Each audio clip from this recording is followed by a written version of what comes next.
memberikan kesempatan kepada saya untuk memandu kegiatan webinar hari ini. Kali ini MGMP Biologi Berbagi, mohon maaf sebelumnya, saya izin memperkenalkan dulu.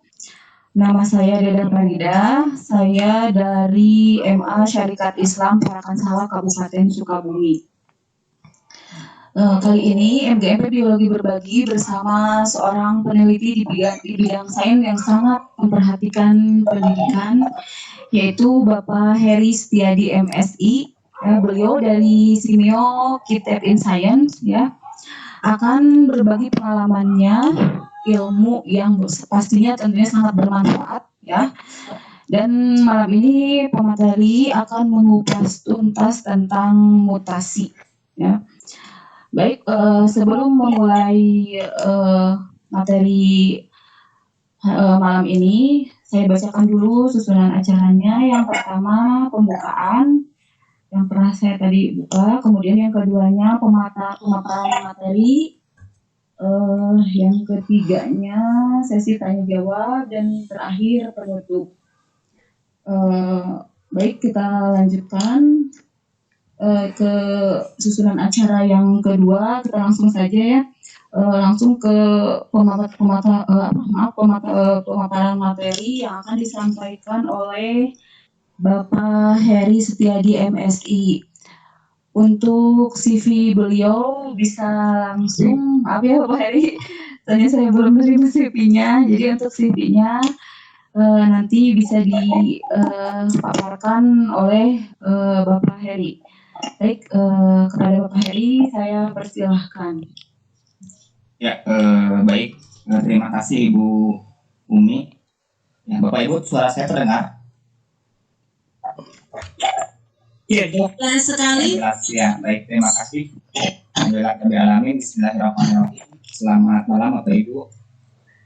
Ya, terima kasih pertama-tama atas kesempatannya undangan dari Komunitas MGMP Biologi Berbagi ya. Nah, saya diberi kesempatan untuk sedikit sharing Bapak Ibu ya. Tidak mengajari, hanya sedikit sharing saja terkait dengan mutasi ya. Jadi pada malam hari ini saya akan sedikit sharing ya, kita berdiskusi Bapak Ibu ya terkait dengan materi mutasi. Mungkin ini untuk guru-guru biologi bukan hal-hal yang baru mungkin ya, tapi mungkin dengan perkembangan ilmu pengetahuan dan teknologi, apa sebetulnya hal yang baru terkait dengan mutasi ya. Kita akan bicarakan hal ini ya. Nah, sebelumnya tadi mungkin karena tidak diminta CV ya, jadi saya tidak mengirimkan CV, mohon maaf. Nah, untuk takna maka tak sayang identitas saya di awal Bapak Ibu ya. Nama saya Heri Setiadi ya. Saya saat ini berdinas di Simeo Kitab in Science di divisi program dan training. Ya, mungkin beberapa Bapak Ibu guru ada yang sudah pernah bertemu ya. Beberapa juga kalau saya tidak salah, kelas saya dulu waktu kuliah ya. Saya itu kuliah di UPI, ya, biologi UPI. Lalu melanjutkan S2-nya di ITB dengan konsentrasi biologi molekuler dan genetika mikroba gitu.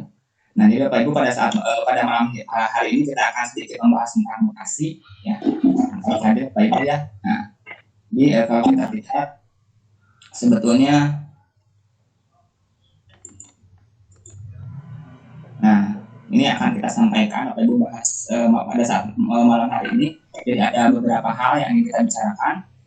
Yang pertama adalah pengertian mutasi dan sejarahnya. Bagaimana mutasi itu kemudian muncul gitu ya. Lalu bagaimana proses terjadinya mutasi, menjelaskan bagaimana terjadinya mutasi pada makhluk hidup dalam perspektif molekuler. Nah, lalu apa sih sebetulnya jenis-jenis mutasi itu seperti apa? Ya, dari berbagai kacamata atau berbagai aspek-aspek yang dilihat dan dampaknya bagi organisme. Lalu yang terakhir adalah bioteknologi terkini terkait dengan mutasi. Membahas mungkin apa sih sebetulnya manfaat mutasi bagi perkembangan bioteknologi. Ya, khususnya yang akan saya bahas adalah terkait dengan terapi genetik. dan dalam hal rekayasa genetika. Ya, itu mungkin Bapak Ibu ya. Nah, kita masuk ke mutasi itu sendiri. Ya, sebenarnya apa itu mutasi? Ya, ini mungkin kalau di sekolah mungkin mendengar kata mutasi identik dengan pindah sekolah. Nah, sebenarnya tidak salah-salah banget sih kalau mutasi konteksnya pindah sekolah ya. Tapi sebetulnya mutasi itu diambil dari istilah Latin mutatus Bapak Ibu ya. Artinya adalah perubahan atau perpindahan. Nah, apa yang berubah? Ya, apa yang menyebabkan adanya perpindahan? Sebetulnya ini merujuk pada perubahan pada jumlah, susunan, macam atau struktural dari nukleotida penyusun DNA. Ya, pada suatu organisme atau bisa juga gen-gen penyusun kromosom yang tidak disebabkan oleh peristiwa rekombinasi genetik. Ya, kenapa? Karena secara alami terdapat peristiwa rekombinasi genetik pada organisme yang memungkinkan terjadinya variasi. Ya, sehingga itu tidak masuk dalam kategori mutasi. Itu hanya fenomena alami. Tapi di sini kita titik beratkan adanya perubahan baik pada jumlah, susunan, macam atau struktural nukleotida penyusun DNA atau gen-gen penyusun kromosom yang tidak disebabkan oleh peristiwa. Ya. Nah, lalu bagaimana sih istilah mutasi ini muncul? Ya, jadi istilah mutasi ini Bapak Ibu muncul pertama kali diperkenalkan oleh ilmuwan asal Belanda ya, Hugo de Vries. Beliau memperkenalkan dalam bukunya Mutation Theory, ya, memperkenalkan beberapa konsep-konsep terkait dengan ilmu genetika. Jadi beliau ahli botani sekaligus ahli genetika. Beliau memperkenalkan konsep terkait dengan gen. Lalu beliau juga meneliti hal-hal yang luput dari penelitian dari Mendel, ya, terkait dengan genetika. Mendel sukses dengan hukum Mendel 1 dan Mendel 2 ya, terkait dengan pewarisaan sifat. Ya, walaupun Mendel pun kemudian teorinya diakui 100 tahun kemudian setelah dia meninggal. Beliau Hugo de Vries juga beliau memperkenalkan istilah mutasi dan memandang bahwa mutasi itu merupakan satu dari cara bagaimana organisme itu berevolusi. Nah, jadi Hugo de Vries itu pertama kali memperkenalkan mutasi dengan percobaan, ya, pada silangan tanaman Onontera lamparikiana ini. Jadi ya, beliau mengawin-awinkan, kemudian mendapatkan beberapa yang tanaman yang normal dan ada beberapa tanaman yang merupakan tanaman mutan, ya. Jadi kurang lebih ada 800 kali autogam dari Redless mandiri. Ya, kemudian diperoleh ada beberapa tanaman yang berbeda. Nah, jadi ada yang lebih besar dari yang normal. Nah, sebetulnya lalu kemudian si De Vries menganggap ini sebagai spesies. Ya, padahal sebetulnya ini bukan spesies baru. Hanya ini adalah efek dari mutasi Bapak Ibu. Jadi ini sebetulnya kasus ini adalah kasus poliploidi. Apa itu poliploidi? Dalam konteks sekarang itu poliploidi. Nanti kita akan bahas apa.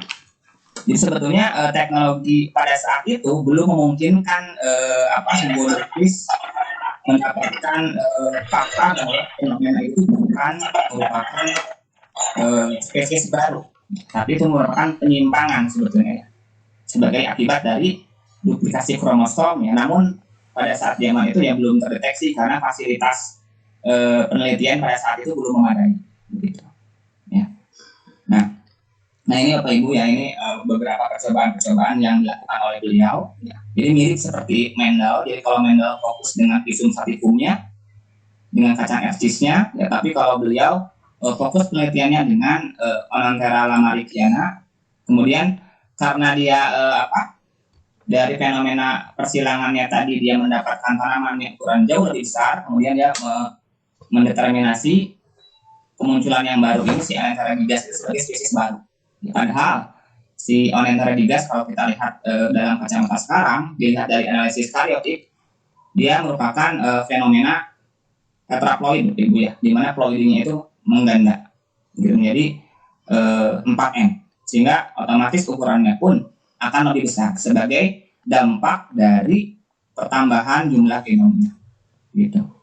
Nah, tapi beliau sukses dengan memperkenalkan istilah mutasi, memunculkan bagaimana fenomena terkait dengan perubahan pada materi genetik. Ya. Nah, lalu bagaimana sebetulnya mutasi itu terjadi? Ya. Bagaimana mutasi itu si sel yang awalnya normal itu bisa mengalami mutasi. Ya. Jadi kalau kita lihat Bapak Ibu, ini gambar memang tidak asing ya. Jadi gambar ini adalah siklus sel. Jadi sebetulnya mutasi itu dapat terjadi pada saat sel sedang aktif mengalami pembelahan sel. Ya. Jadi fase ini merupakan fase yang paling rentan bagi sel mengalami mutasi. Ya, kenapa kita katakan paling rentan? Ya karena pada fase ini, pada saat sel membelah, terutama pada sel-sel yang prokaryotik, barrier pelindung materi genetik dalam hal ini membran inti itu lenyap. Ya. Kemudian seluruh materi genetik yang awalnya terkondensasi, kemudian dia akan melonggarkan diri karena dia akan direplikasi. Sehingga materi-materi genetik yang dalam hal ini membawa informasi genetik yang penting bagi sel, bagi organisme tersebut, dalam keadaan terdedah dengan faktor-faktor lingkungan. Nah, faktor-faktor lingkungan inilah kemudian yang akan menjadi pemicu terjadinya mutasi. Ya, jadi berbagai faktor-faktor yang akan menyebabkan mutasi itulah yang kita istilahkan dengan namanya mutagen. Ya, yang mana mutagen itu bisa macam-macam, ya bisa merupakan faktor biologi, misalkan virus, ya, atau misalkan induksi-induksi senyawa kimia, ya bisa juga induksi-induksi dari faktor-faktor fisika, misalkan seperti radiasi, ada tekanan yang sangat kuat, atau misalkan perbedaan suhu yang sangat ekstrim, berbagai faktor lingkungan yang bisa men-trigger atau memicu perubahan genetik. Atau misalkan dalam siklus sel, sebetulnya pada saat siklus sel dari mulai interfase kemudian dia masuk ke fase pembelahan, ada fenomena checkpoint. Ya, ada fenomena checkpoint di mana nanti akan terjadi pengecekan ketika ada proses yang belum sempurna. Misalkan di G1 itu adalah semua organel harus duplikasi, volume sel harus 2 kali lipat, seperti itu. Jadi ketika dia belum seperti itu, maka dia diistirahatkan. Ya. Jadi belum sampai sempurna, dia akan di stop dulu tunggu sampai sempurna, baru dia next ke tahap berikutnya. Ini ada gen yang lain Bapak Ibu sebetulnya yang namanya P53 ini akan terkait dengan fenomena kemunculan sel kanker sebetulnya si gen P53 ini. Karena inilah yang akan meregulasi siklus sel sehingga setiap fase dalam siklus sel itu dia bisa berjalan sempurna dan sel pun dia akan membelah secara sempurna. Ya. Sehingga ketika gen ini mengalami perubahan, maka akan terjadi kekacauan pada siklus sel, sehingga siklus sel tidak bisa terhenti, akibatnya si sel tersebut terus membelah, tidak terkendali yang akan berkembang menjadi sel kanker dan lain sebagainya. Ini misalkan di sebelah kanan ada gambar kasus kanker kulit pada kasus Xeroderma pigmentosum, di mana pada kasus ini terjadi perubahan ya materi genetik, perubahan yang pada pengkode enzim yang memang terkait dengan proses perbaikan DNA yang rusak atau DNA yang gagal direplikasi ketika siklus sel, sehingga memunculkan dampak-dampak berikutnya yang lebih fatal. Nah, jadi apakah nanti si mutasi itu selalu muncul ya atau selalu berpengaruh terhadap organisme? Ya, nah belum tentu. Nanti kita lihat. Nah ini Bapak Ibu berikutnya adalah macam-macam mutasi. Ya, jadi bagaimana kemudian mutasi itu kita kelompokkan. Ya, misalkan pertama berdasarkan materi genetik yang berubah. Ya, jadi kalau bisa berdasarkan materi genetik yang berubah, maka kita akan mengenal hanya 2 jenis, ya, mutasi gen atau DNA dan mutasi kromosom. Ya, ada beberapa literatur yang menyebutkan ada mutasi genomik. Jadi mutasi genomik itu terkait dengan fenomena pertambahan set kromosom. Jadi dalam hal ini seluruh genomnya itu dia bertambah atau berkurang. gitu ya. Tapi secara umum di literatur itu hanya dua ini sebetulnya. Nah, lalu itu berdasarkan jenisnya, ada yang mutasi gen, berarti dia perubahannya pada mutasi pada gen atau pada DNA, ya, dan mutasi kromosom pada level yang jauh lebih besar. Ya. Tentu saja kalau kita lihat baik mutasi gen atau mutasi kromosom, kalau kita lihat mutasi gen itu belum tentu memunculkan dampak yang serius, tergantung nanti perubahannya pada seperti apa. Tapi berbeda dengan mutasi kromosom, karena mutasi kromosom itu cakupan yang kromosom itu membawa atau berisi gen-gen yang banyak, sehingga ketika terjadi perubahan pada kromosom baik secara struktural atau dari segi jumlah, maka langsung berdampak pada fenotipik dari organisme tersebut. Ya, bisa memunculkan, kalau di manusia memunculkan sindrom, atau misalkan terjadi abnormalitas lain yang menimbulkan fenomena cacat gitu, pada organisme. Lalu yang kedua, kalau kita lihat berdasarkan sel yang mengalami mutasi, kita kenal ada mutasi somatik kalau terjadinya pada sel-sel tubuh, ya, sel kulit, misalkan sel otot dan sebagainya. Ini sifatnya tidak menurun. Ya. Lalu yang kedua ada mutasi germinal. Kalau mutasi germinal ini terjadi pada sel-sel pembentuk sel kelamin, ya, seperti germ sel. Nah, kalau pada bakal sel kelamin ketika dia mengalami mutasi, karena dia berkaitan dengan pewarisan sifat yang mana nanti akan terjadi reduksi jumlah kromosom ketika ada perubahan jumlah materi genetiknya baik pada gen ataupun pada jumlah kromosomnya di masing-masing sel gamet, maka akan langsung berdampak pada fenotip anaknya, keturunannya. Nah, itu bedanya. Lalu kalau dilihat dari kejadiannya, ya, maka kita kenal ada mutasi alami dan mutasi buatan. Ya. Mutasi alami berarti adanya introduksi mutagen-mutagennya baik secara fisika, kimia, biologi itu terjadi secara alami, tidak dibuat-buat. Nah, tapi kalau yang buatan, inilah yang kita arahkan Bapak Ibu, ya, sesuai dengan keinginan manusia, ya, ada mutasi buatan. Nah, di kondisi yang diarahkan seperti ini yang kita kenal dengan mutagenesis. Ya, jadi ini akan diarahkan dengan kebutuhan manusia. Ya, misalkan ingin memunculkan semangka yang ukurannya besar, kemudian dia tanpa biji, bisa. Tapi apakah alami atau buatan? Tentu saja dia dibuat-buat oleh manusia, diarahkan dengan kebutuhan. Mungkin dari segi ukurannya, misalkan secara ekonomis mungkin menguntungkan bagi manusia. Tapi kalau ketika ditanya ke semangkanya, apakah semangka senang dengan kondisi ukurannya besar lalu tanpa biji? Mungkin kalau ibarat ini akibat adanya penambahan atau pengurangan dari basa nitrogen.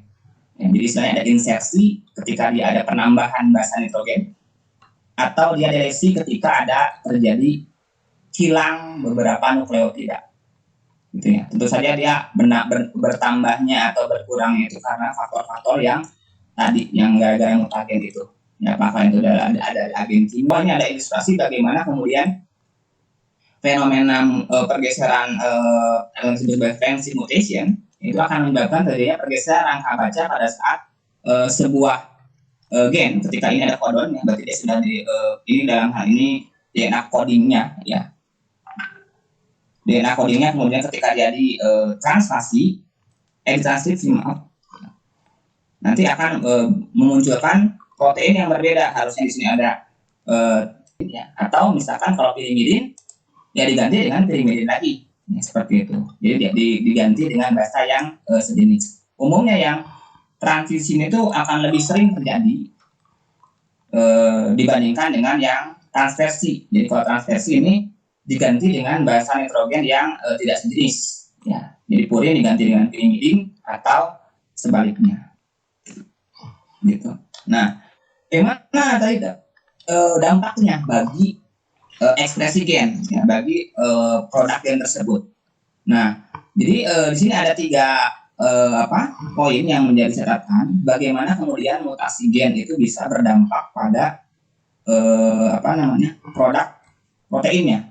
Ya, jadi produk gen tersebut. Nah, jadi bisa yang pertama adalah mutasi diam. Ada yang nyebut mutasi diam, atau saya baca kemarin di buku yang Pipit itu disebutnya mutasi sinonim, ya. Kenapa? Karena kode genetiknya berubah, namun tidak mengakibatkan perubahan atau pergantian asam amino. Jadi walaupun secara kode genetika dia berubah, tapi ketika dia di transkripsi mungkin dia berubah, tapi ketika ditranslasi tetap kodon hasil transkripsinya itu tetap mengkode asam amino yang sama, sehingga kalau nanti dalam pemrosesan produk gen selanjutnya dia akan tidak mengakibatkan perubahan apapun. Maka kita katakan sebagai mutasi diam atau silent mutation atau disebut sebagai synonym mutation, gitu ya. Lalu yang kedua adalah mutasi salah arti.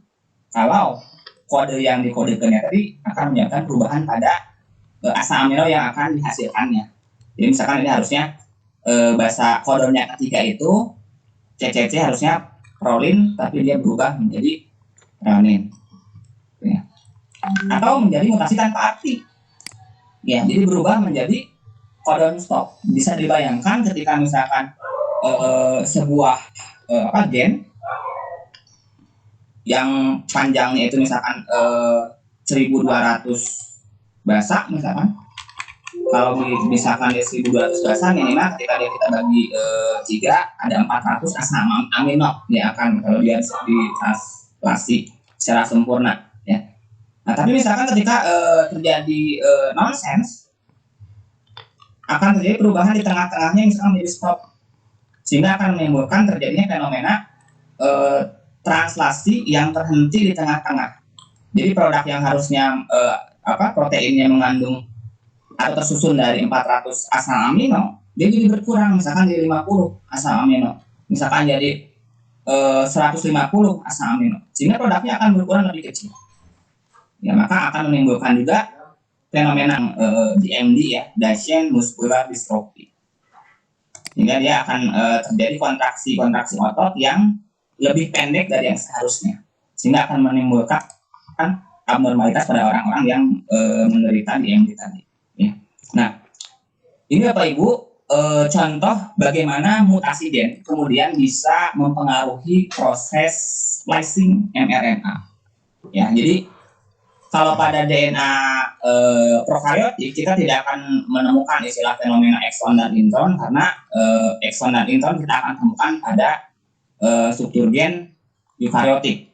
Ya.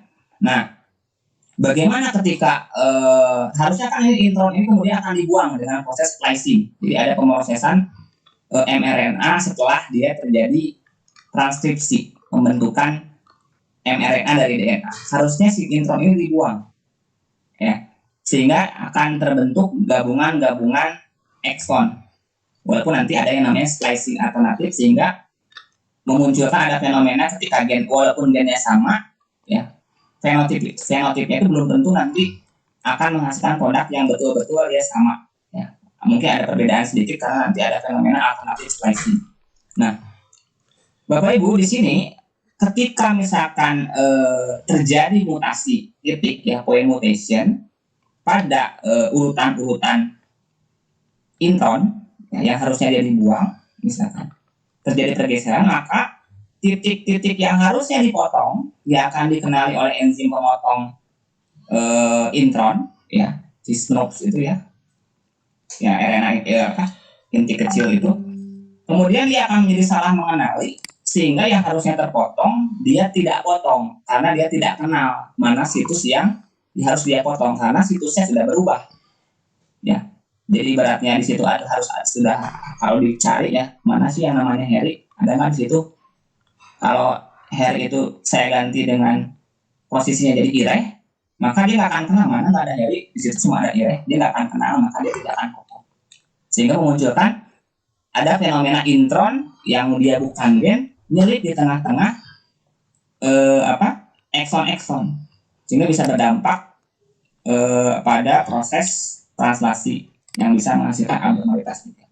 Gitu. Jadi tidak hanya notabene gen-gen fungsional saja yang bisa berdampak serius pada mutasi gen, tapi ternyata mutasi-mutasi pada intron pun dia bisa. Gitu ya. Nah, ini bagaimana poin mutasi itu kemudian bisa dideteksi ya. Nah, ini ada Norton blot. Norton blot itu bagaimana kita mendeteksi RNA. Western blot itu bagaimana kita mendeteksi produk dari DNA-nya dalam ini protein. Jadi RNA dengan protein merupakan dua-duanya sebenarnya produk dari gen. Jadi ketika misalkan ini wild type, ya, ini tipe yang liar, ketika dia di maka nanti ketika dia terjadi fertilisasi, ya maka seluruh sel pada anaknya, karena dia merupakan peleburan dari sel telur dan sel sperma yang salah satunya atau keduanya mengalami mutasi, maka mutasi tadi akan diwariskan ke seluruh anaknya. Jadi sel anaknya itu merupakan sel mutan, ya. Mutan dari perubahan DNA atau kromosom pada orang tuanya. Nah, nanti sebagian sel itu akan diwariskan pada sel kelamin dari anaknya ini, gitu ya. Kalau dia misalkan ditakdirkan dia fertil, ya. Kalau misalkan dia ditakdirkannya steril, ya tidak akan sampai di sini.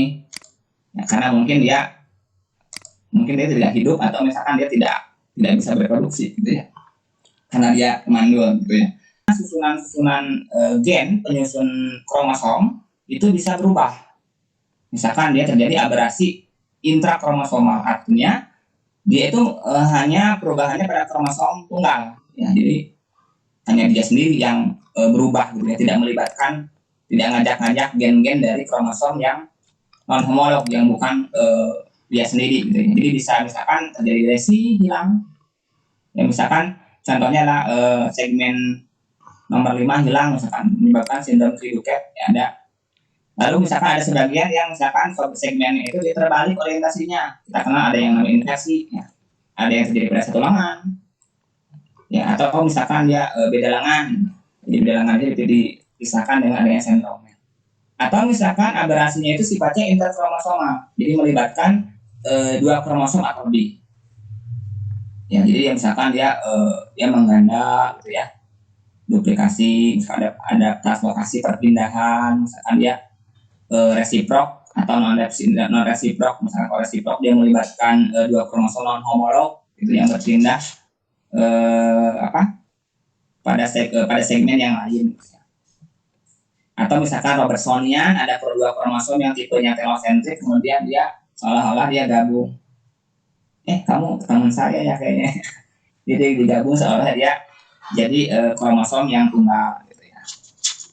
Nah, atau berikutnya ada yang kita sebut namanya mutasi genomik, ya, atau disebutnya mutasi kromosom akibat perubahan jumlah kromosom, ya. Jadi ini biasanya gara-gara kehilangan atau penambahan perangkat genomnya, ya, perangkat kromosomnya. Jadi ini diistilahkan dengan namanya euploid. Ya, jadi ini ada fenomena yang lain, bisa juga kalau ada perubahannya itu hanya pada salah satu setnya saja, jadi tidak lengkap, ya, tidak 2N, hanya bertambah atau berkurang, tersebut namanya adalah istilah aneuploid atau anosomik. Nah, pada yang euploid dia itu istilahnya setnya itu bertambah atau hilang, gitu ya, dari setnya. Jadi ada yang kalau kehilangan satu set maka dia tersebut monoploid atau sebenarnya istilah haploidi. Kalau dia 2N diploidi, gitu ya. Jadi ini untuk membedakan dengan ploidi yang N-nya ini, karena ini ada yang beberapa yang punya X, ya. Pakai X, 2X, 3X, 4X, atau ada menyebut ya single copy, double copy, ya, triple copy, dan lain sebagainya. Nah, ini misalnya kalau induksi ini, ya, induksi kalau di lab itu misalkan biji diinduksi pakai kolokisin sehingga dia terjadi gagal terpisah, menyebabkan terjadinya penggandaan pada jumlah genom yang tidak diikuti dengan segregasi genomnya, sehingga fenomena yang terjadi adalah satu selnya ukurannya besar, genomnya pun besar. Maka yang bisa memunculkan tadi ada semangka ukurannya besar tanpa biji, misalkan ini, ya. Jadi kalau genom tunggal disebutnya monoploidi, diploidi, dan seterusnya. Kalau yang sudah tidak terhitung disebutnya adalah istilahnya poliploidi. Mungkin Bapak Ibu sudah ini, ya. Nah, ini berikutnya adalah aneuploid. Ya, ini jadi aneuploid ada yang disebut anosomik, ya. Anu tidak, U itu benar, aneuploid unit. unitnya tidak benar, dalam hal ini unit genomnya yang dari tidak yang harusnya 2N dia tidak 2N. Kenapa? Akibatnya gara-gara apa misalkan ya, penyebabnya. Ini ada dua ya, ada anafasilat. Anafasilat itu dia benang spindalnya tidak melekat secara sempurna ke kromosom yang seharusnya, sehingga ada kromosom yang dia bingung dia harus ikut yang mana, akhirnya dia tidak tersegregasi dengan sempurna, jadi akhirnya salah satu kromosom yang ikut ke sel yang mana gitu ya, sehingga nanti dampaknya ada sel yang kelebihan kromosom, di sisi lain ada juga yang kekurangan kromosom. Atau non disjunction ya, gagal berpisah.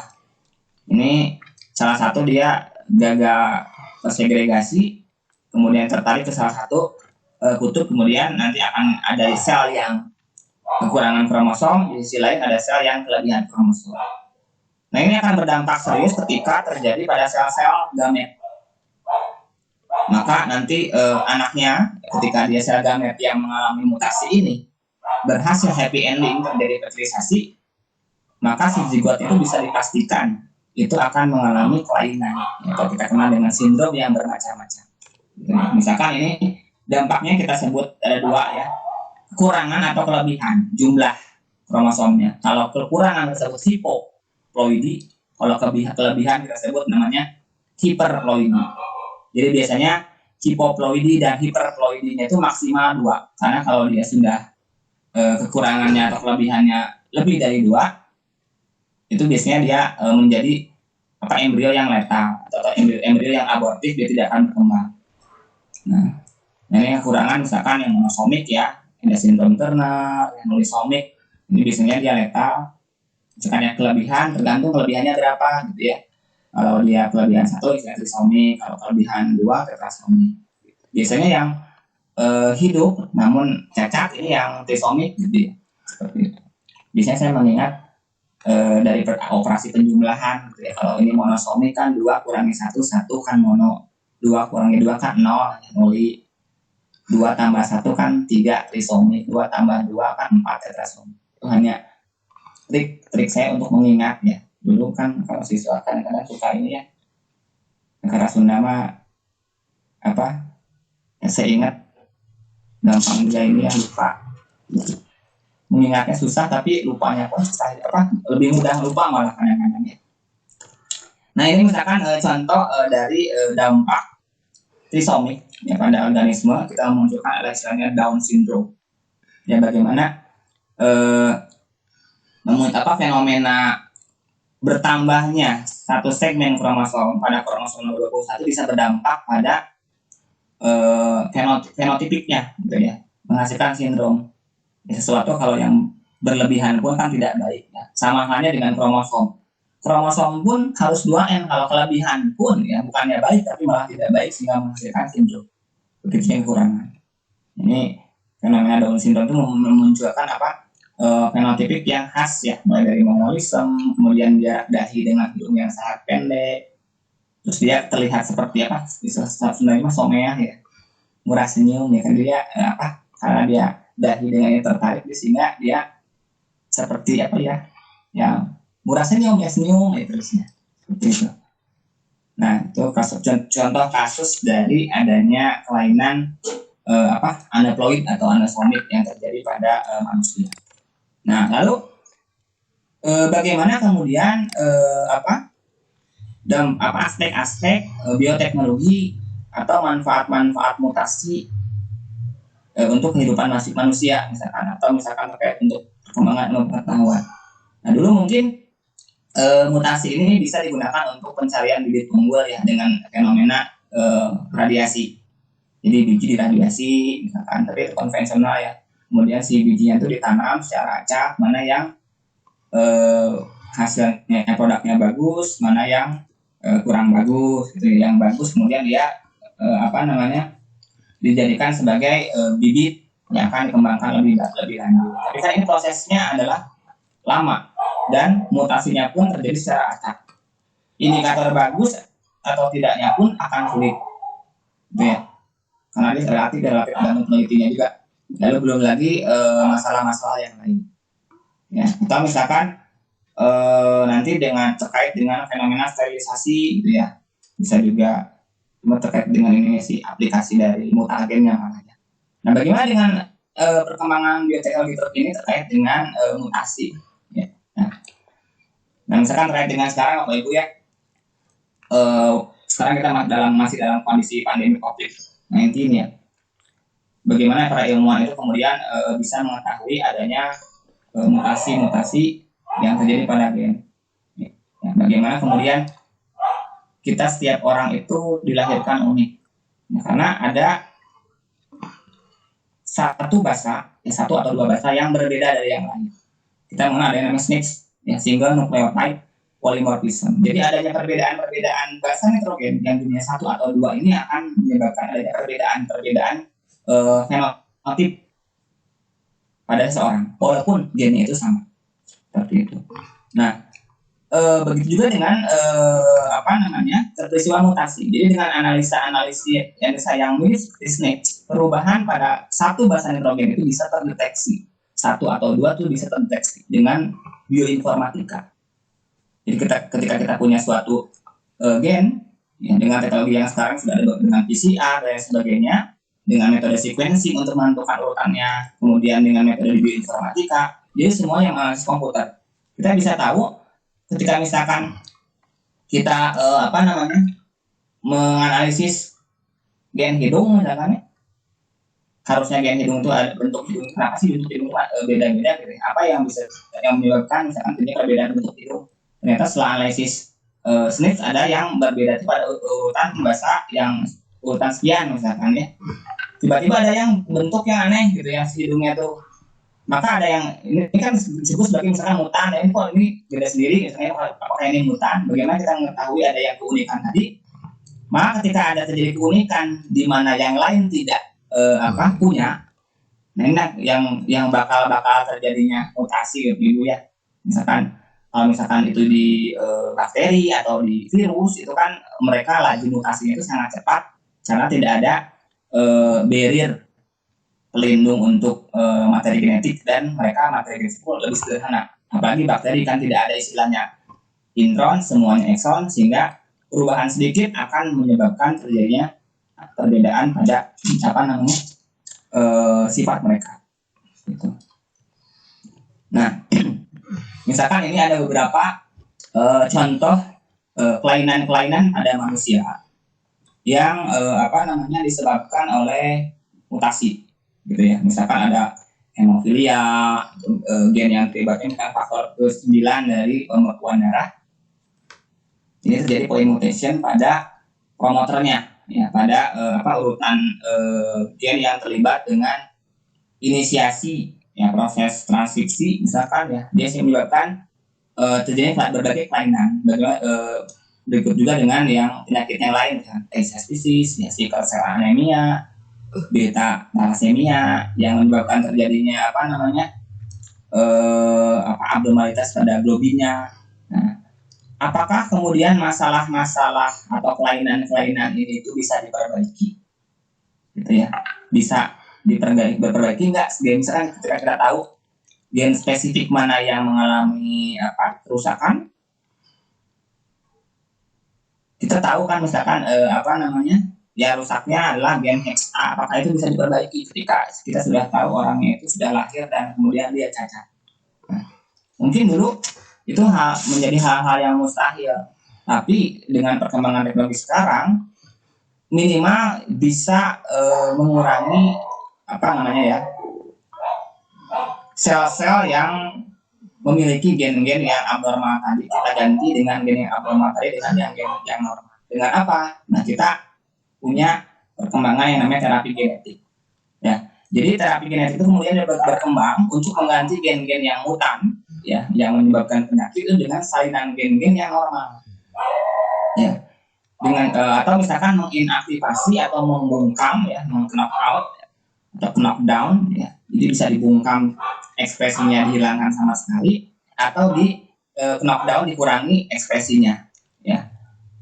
Sehingga gen yang mengalami mutasi tadi kalau dia dibungkam dia tidak mengalami ekspresi, ya, atau mengalami mutasi, atau sehingga dia mengalami malfungsi, sehingga efek dari kelainannya tadi dia bisa dikurangi. atau memasukkan gen interest yang memang tidak ada secara alami pada manusia, tapi karena kita tahu manfaatnya, kita bisa masukkan ke dalam tubuh untuk mengobati penyakit. Ya, namun lagi-lagi Bapak Ibu, hal ini terkait dengan ini kan, ada bioetik gitu ya, nanti kita akan bahas. Nah, misalkan bagaimana misalkan hal itu bisa terjadi, ya. Ini misalkan ada dengan bantuan adenovirus misalkan atau dengan lentivirus yang istilahnya dia bisa menginsersikan dengan sempurna DNA-nya dia, kemudian dia mengambil alih dan diinsersikan ke DNA inti, ya, dan kemudian ditranskripsikan dan menghasilkan kontak. Nah, kita manfaatkan sifat dari adenovirus ini, yang mana dia bisa masuk utuh dengan kapsid-kapsidnya, masuk dengan istilahnya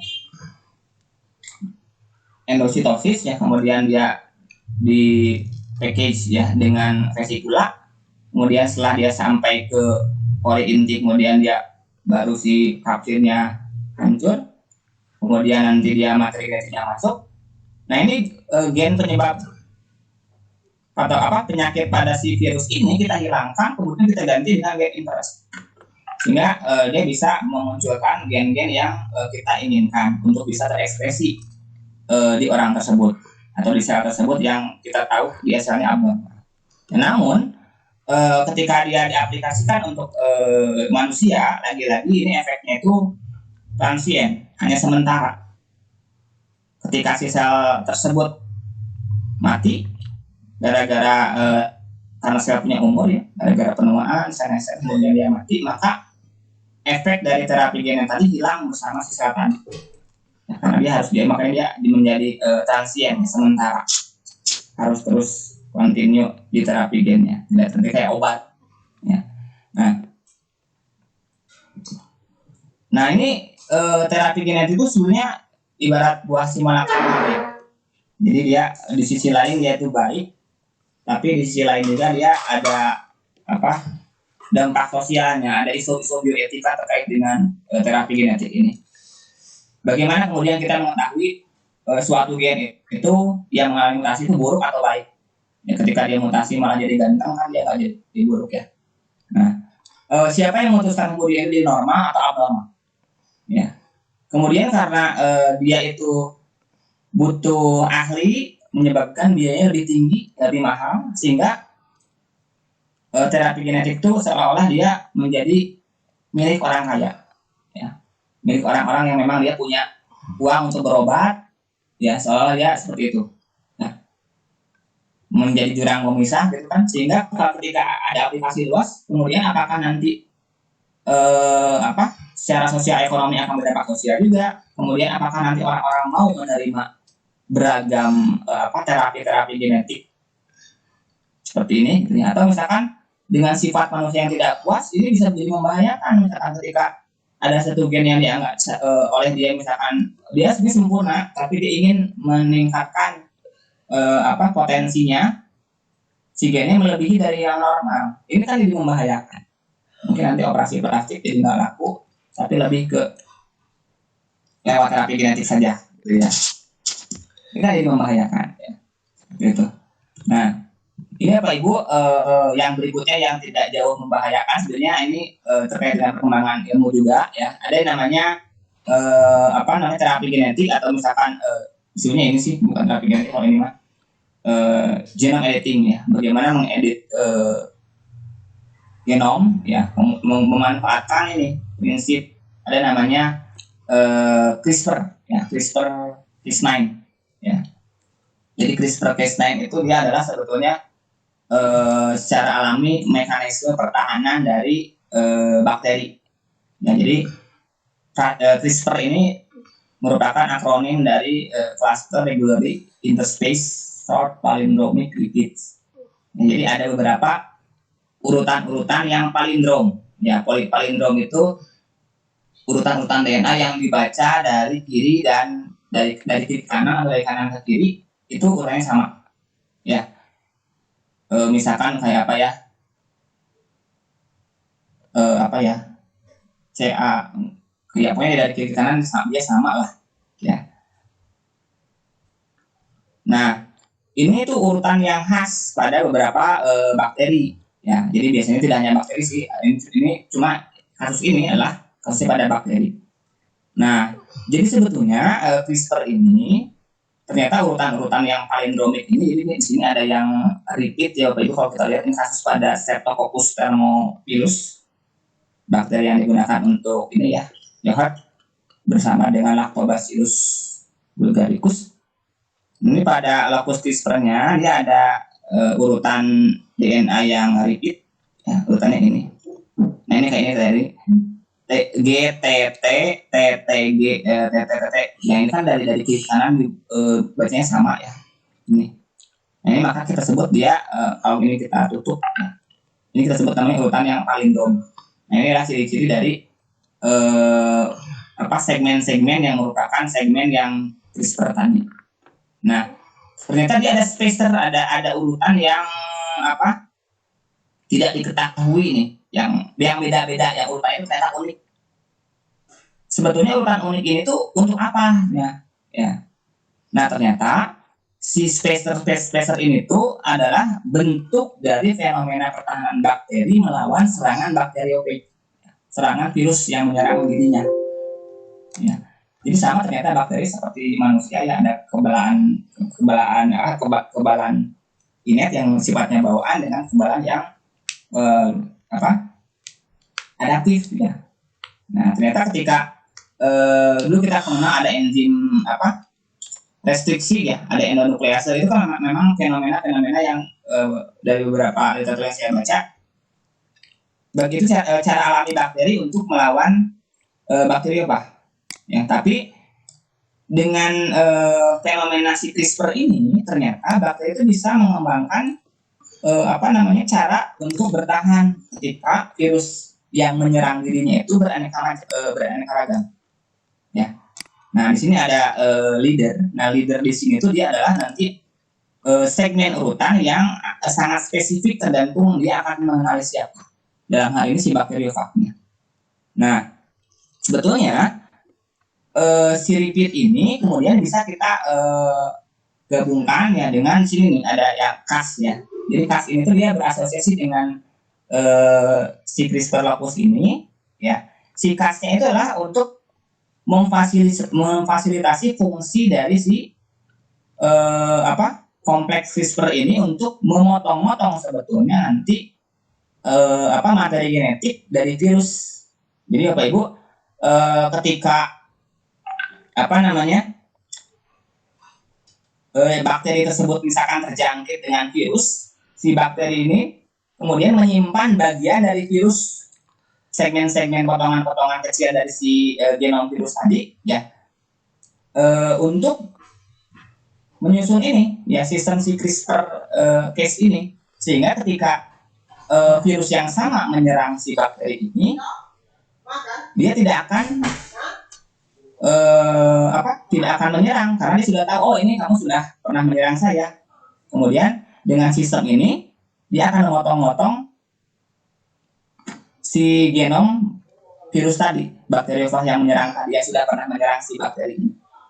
Gitu. Nah, lalu bagaimana dia nanti bisa mengenali secara spesifik gitu ya.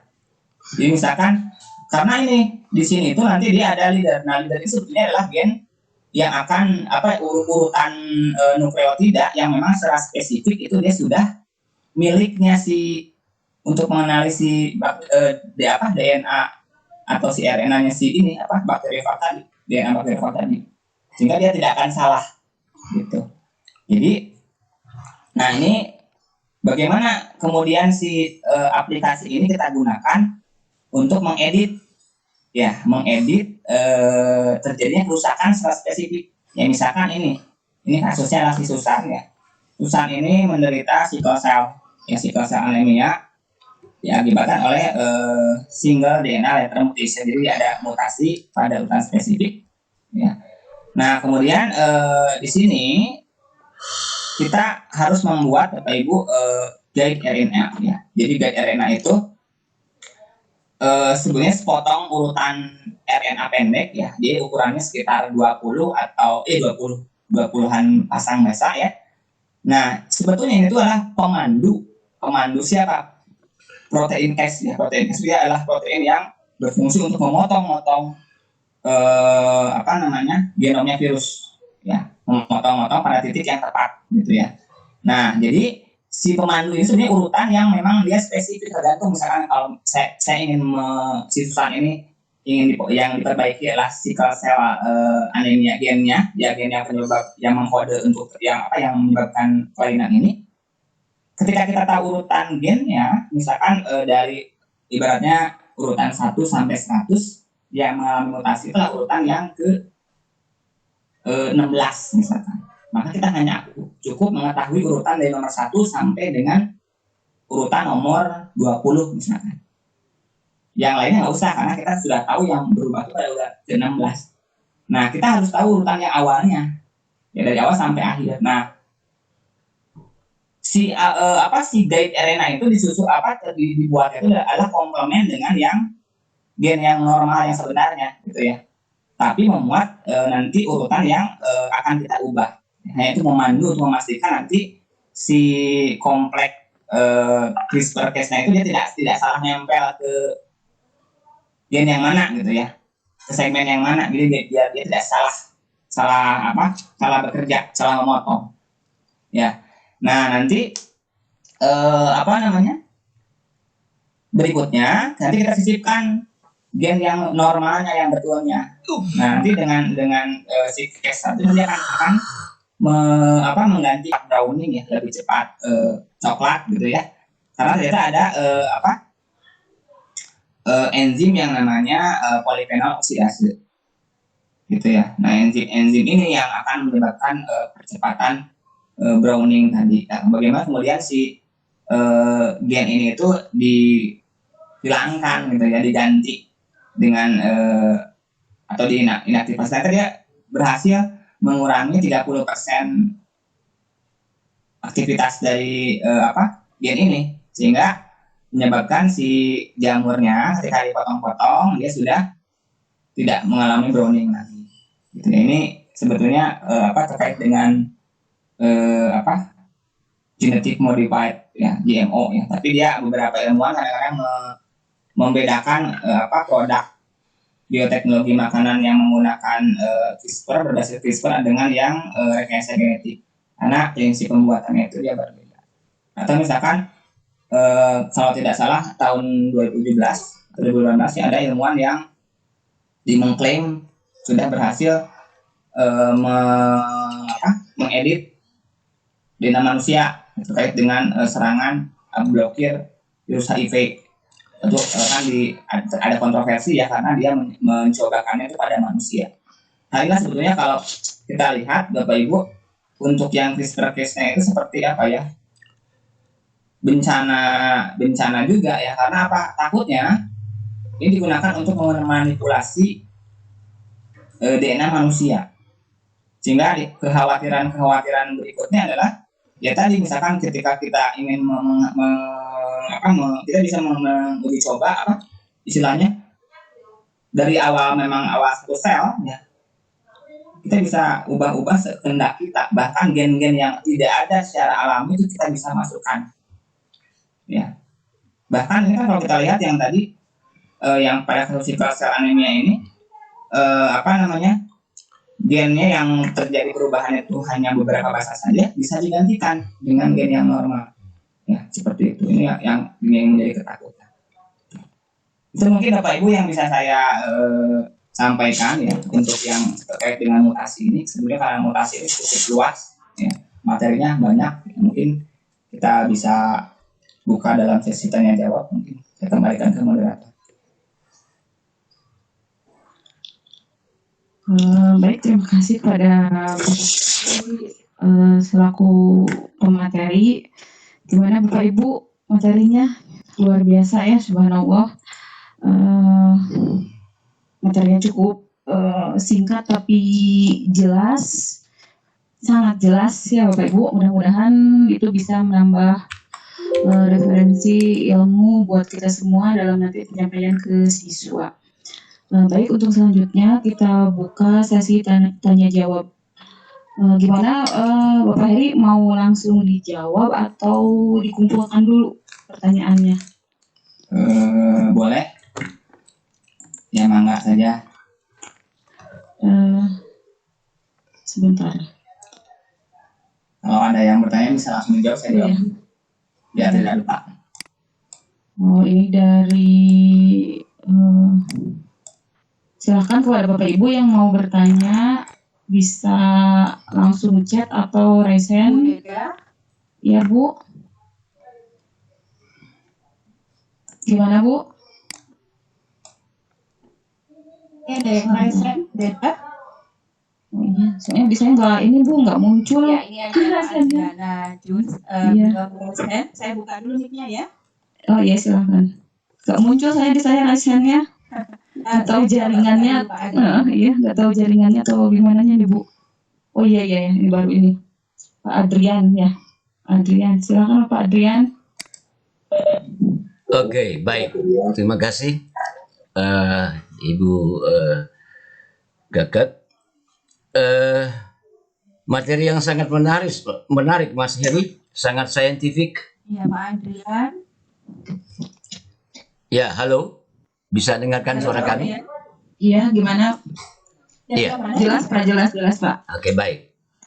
Yang pertama, Pak Adrian, mohon ya, Pak Adrian dari mana, Pak? Oh ya, baik, kami Adrianus Teterego dari SMA Negeri 5 Palu. SMA Negeri 5 Palu, Sulawesi Tengah. Iya, ada 2 pertanyaan saja. Meskipun kami bukan guru biologi, tapi kami cukup tertarik dengan materi ini. Yang pertama, Pak,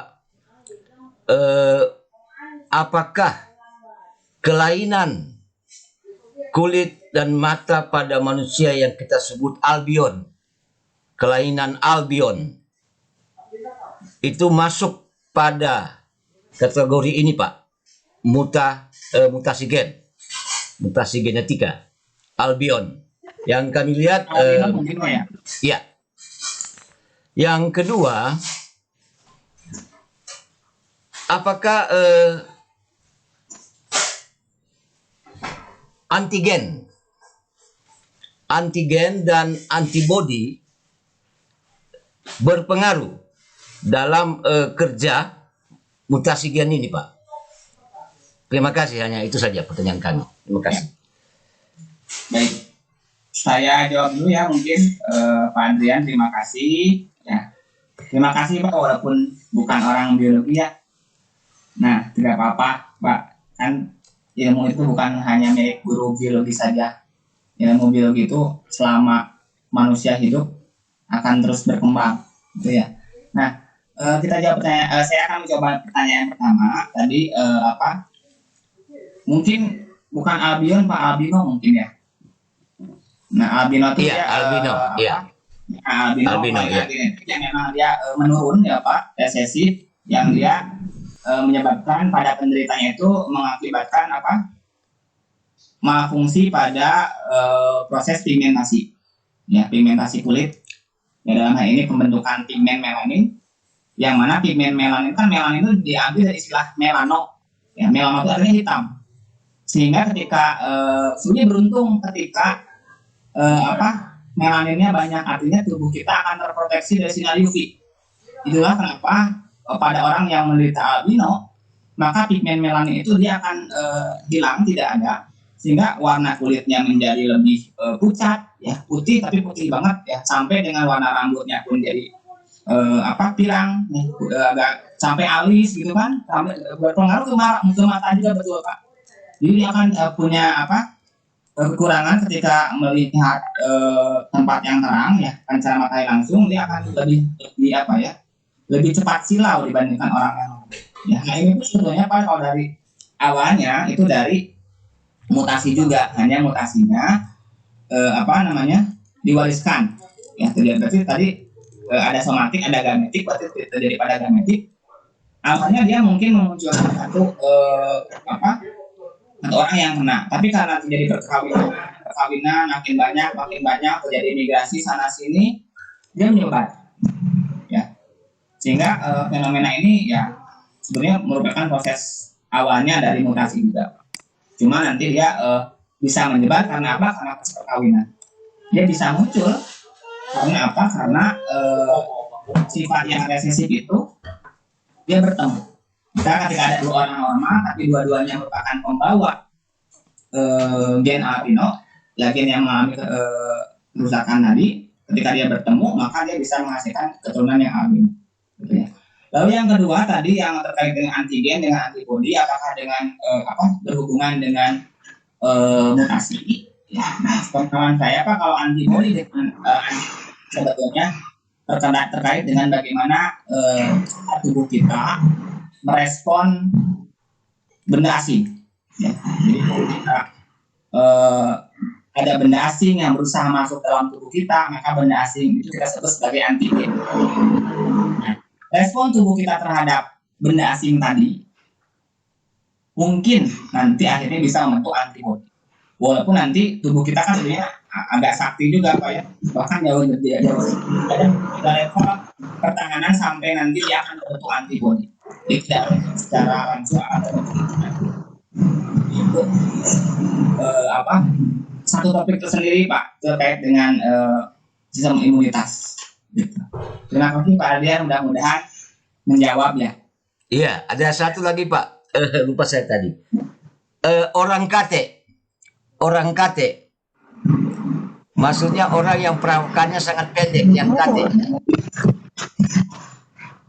Orang yang perawakannya sangat pendek, orang kate, tapi dari kecil kate sampai dewasa kate, tapi tetap Ya. hidup sebagai manusia normal, bahkan menikah dan punya keturunan.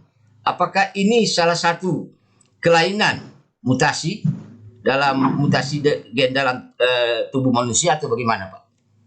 Nah ini tergantung Pak, nanti untuk yang fenomena kretinisme itu namanya kretinisme Pak. Ada kretinisme, ada dwarfisme. Nah kretinisme ada beberapa, ada yang merupakan turunan, tapi ada juga yang memang dia bukan karena turunan, tapi gara-gara kelainan gangguan pada saat pembentukan hormon. Jadi dia kekurangan hormon pertumbuhan Pak. Ya, jadi kekurangan hormon-hormon yang terkait dengan metabolisme yang dia terkait dengan pertumbuhannya pada saat dia usia anak-anak, maka dia bisa menimbulkan fenomena kardial tadi. Ini kretinisme Pak, ada kretinisme, ada dwarfisme. Dua-duanya sih ini gara-gara hormonal Pak. Ya. Oke, terima kasih Pak. Pak Heri, terima kasih. Ya. Silakan Bapak Ibu yang lain mungkin. Silakan Bapak Ibu. Bentar, ini ada di chat. Mohon maaf sebelumnya kepada Bapak Ibu yang bertanya di lewat chat, tolong dicantumkan nama sama daerah asalnya Bapak Ibu. Ini ada yang bertanya, Bapak Heri, Assalamualaikum. Bapak Heri izin bertanya, mengapa ada kekhawatiran terhadap perubahan materi genetis tersebut sepanjang ada konsensus untuk perbaikan atau kesejahteraan manusia? Itu yang pertama Pak. Ya, baik. Dari ini ya, Pak Budi Raharjo ya. Itu Bapak atau Ibu ya? Bapak sepertinya. Ya. Iya. Ya, silakan langsung dijawab aja. Ya, saya jawab dulu ya, takutnya nanti lupa. Oh iya, silakan Bapak.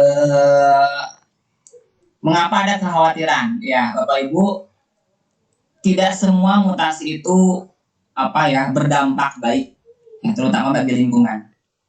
Ya, ketika sebenarnya nanti akan ada ini, memang baik untuk manusia. Ya, memang menguntungkan bagi manusia, tapi ingat manusia itu hidup dengan lingkungan. Apakah nanti menguntungkan bagi lingkungan? Bagaimana ketika kita mengintroduksi, memasukkan gen yang secara alami tidak ada dalam organisme tersebut, kita lepaskan ke alam, kemudian nanti dia terjadi penyerbukan, kawin silang segala rupa, kemudian dia terjadi pencemaran sebetulnya. Pencemaran genetik. Jadi pencemaran tidak hanya pencemaran lingkungan, tapi ketika kita mengotak-atik yang seharusnya tidak ada menjadi ada, sebenarnya kita akan mencemari juga pencemaran genetik. Makanya itu akan ada proses panjang ya terkait dengan diizinkannya atau tidaknya sebuah produk yang terkait dengan mutasi, terkait dengan bioteknologi ini, kemudian dipasarkan ke masyarakat. Gitu ya. Jadi memang ada ininya ya, ada aturan-aturan yang sangat ketat ya, seperti itu. Jadi memang ada kekhawatirannya situ, Bu. Bahkan di luar negeri itu terkait dengan ini ya, beberapa produk yang merupakan produk rekayasa genetika dalam hal ini GMO itu harus ada label khusus ya, dan tidak semua orang itu menyetujui. Bahkan takutnya itu orang-orang mengira itu bisa menyebabkan alergi, karena memang beberapa produk itu bisa menyebabkan alergi pada beberapa orang, sehingga itu menjadi concern atau kekhawatiran pada beberapa orang. Itu mungkin ya, Pak Budi ya. Budi ya. Ya. Mudah-mudahan puas ya Pak Budi untuk jawabannya. Kita beralih ke pertanyaan berikutnya, masih lewat chat. Ini dari Bu Herlina ya, kalau nggak salah Bu Herlina. Apakah penyakit vitiligo bisa disembuhkan dengan pemotongan gen? Itu pertanyaannya Pak. Ya. Silahkan. Baik. Ini kalau saya tidak salah ya, vitiligo itu kalau tidak salah mirip dengan albino ya. Jadi dia ada spot-spot putih gitu ya. Jadi yang vitiligo ini tuh tidak akan terlihat ketika orangnya albino biasanya, karena fenomena vitiligo itu dia akan menyebabkan kehilangan pigmen-pigmen, tapi hanya pada sebagian kecil area tubuhnya. Dan ini merupakan gangguan yang genetik. Ya, dia memang tidak mengganggu fungsi fisiologis sistem-sistem yang lain, tapi dia akan mengganggu penampilannya. Jadi dia ada pola-pola jadi kayak istilahnya apa ya, kalau Bapak Ibu punya tanaman daun bahagia gitu ya, namanya Diefenbachia, yang daunnya hijau ada spot-spot putih, itu yang terjadi pada orang yang vitiligo ya. Ini kalau dia terkait dengan yang tadi bisa disembuhkan atau tidak, di terapi genetik mungkin dia tadi bisa ya, tapi dia efeknya transien sementara, tapi pasti muncul lagi karena dia di terapinya itu setelah dewasa. Artinya sebetulnya gen vitiligo tadi yang mengalami atau penyebab yang vitiligo tadi sudah ada di semua selnya gitu. Tapi dia terekspresinya di kulit, sehingga dia bisa dikurangi dengan terapi gen, tapi dia tidak bisa disembuhkan ya, sepemahaman saya Bapak Ibu. Gimana Bapak Ibu? Ibu ini Ibu Herlina ya. Bu Herlina. Iya. Kita lanjutkan ke pertanyaan berikutnya. Mau chat atau raise hand dulu Bu? Gimana Bu? Ini soalnya sudah banyak nih yang raise hand juga. Gimana? Pertanyaan juga udah antri. Ini banyak ya. Iya, alhamdulillah Bapak ramai sekali malam ini. Mohon maaf ya kalau tidak terjawab ininya. Kalau tidak terjawab semuanya bisa lewat ini, nanti mungkin panitia bisa di-emailkan pertanyaan, nanti bisa saya jawab di Langsung ini ya ke Bapak ya. Kita ini satu lagi untuk yang pertanyaan lewat chat, nanti diselang-seling aja ya sama yang raise hand. Dari CPBR ini saya nggak muncul namanya. Mohon dijelaskan proses terbentuknya sindrom Jacob. Makasih Pak Heri. Nah, itu pertanyaannya Pak. Ya, terima kasih dari Ibu siapa? Rosni. Ya, terus mungkin Bapak atau Ibu ya. Sindrom Jacob itu ini ya, Bapak Ibu kalau kita lihat tadi di sini ya, karyotipnya itu dia adalah XYY, jadi laki-laki, secara fenotipik dia laki-laki, tapi dia kelebihan kromosom Y. Ya, dan orang yang sindrom Jacob itu biasanya berwatak kriminal, ya, berwatak kriminal, dan dia ini kalau tidak salah dia tidak mandul ya, ya fertil kok. Ini bisa muncul seperti apa? Ini kok bisa muncul sindrom Jacob? Kalau kemunculan kayak tadi di sini terjadi bisa gara-gara anak selak atau misalkan non disjunction. Jadi misalkan di awalnya dia harusnya untuk 4 sel anak yang masing-masing N, tiba-tiba terjadi non disjunction pada kromosom seksnya, kromosom gonosomnya. Kan kita punya kromosom itu, kalau manusia ada 46, 22 pasangnya atau 44 buahnya adalah autosom, yang sepasangnya yang 2 buah ini adalah gonosom. Ini yang menentukan jenis kelamin. Sehingga kalau yang gagal berpisah ini terjadi pada gonosom, itu pasti pada pembentukan sel sperma Pak Ibu, karena tidak ada kromosom Y pada perempuan. Ini pada spermanya.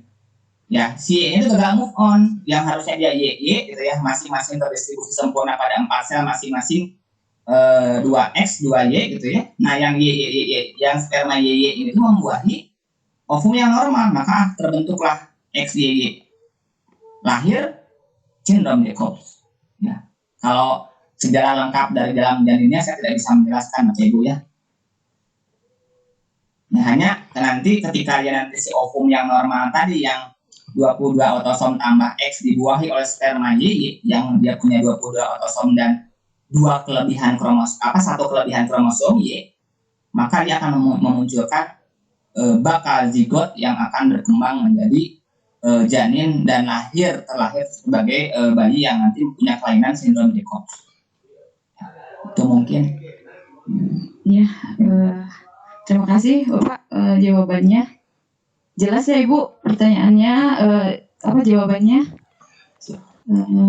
Kita lanjutkan Bapak karena ini cukup banyak pertanyaannya. Kita langsung ke raise hand.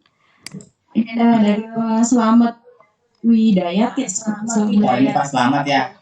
Iya, silakan. Selamat Pak Selamat. Ini dari SMA 1 Cibeber kalau nggak salah.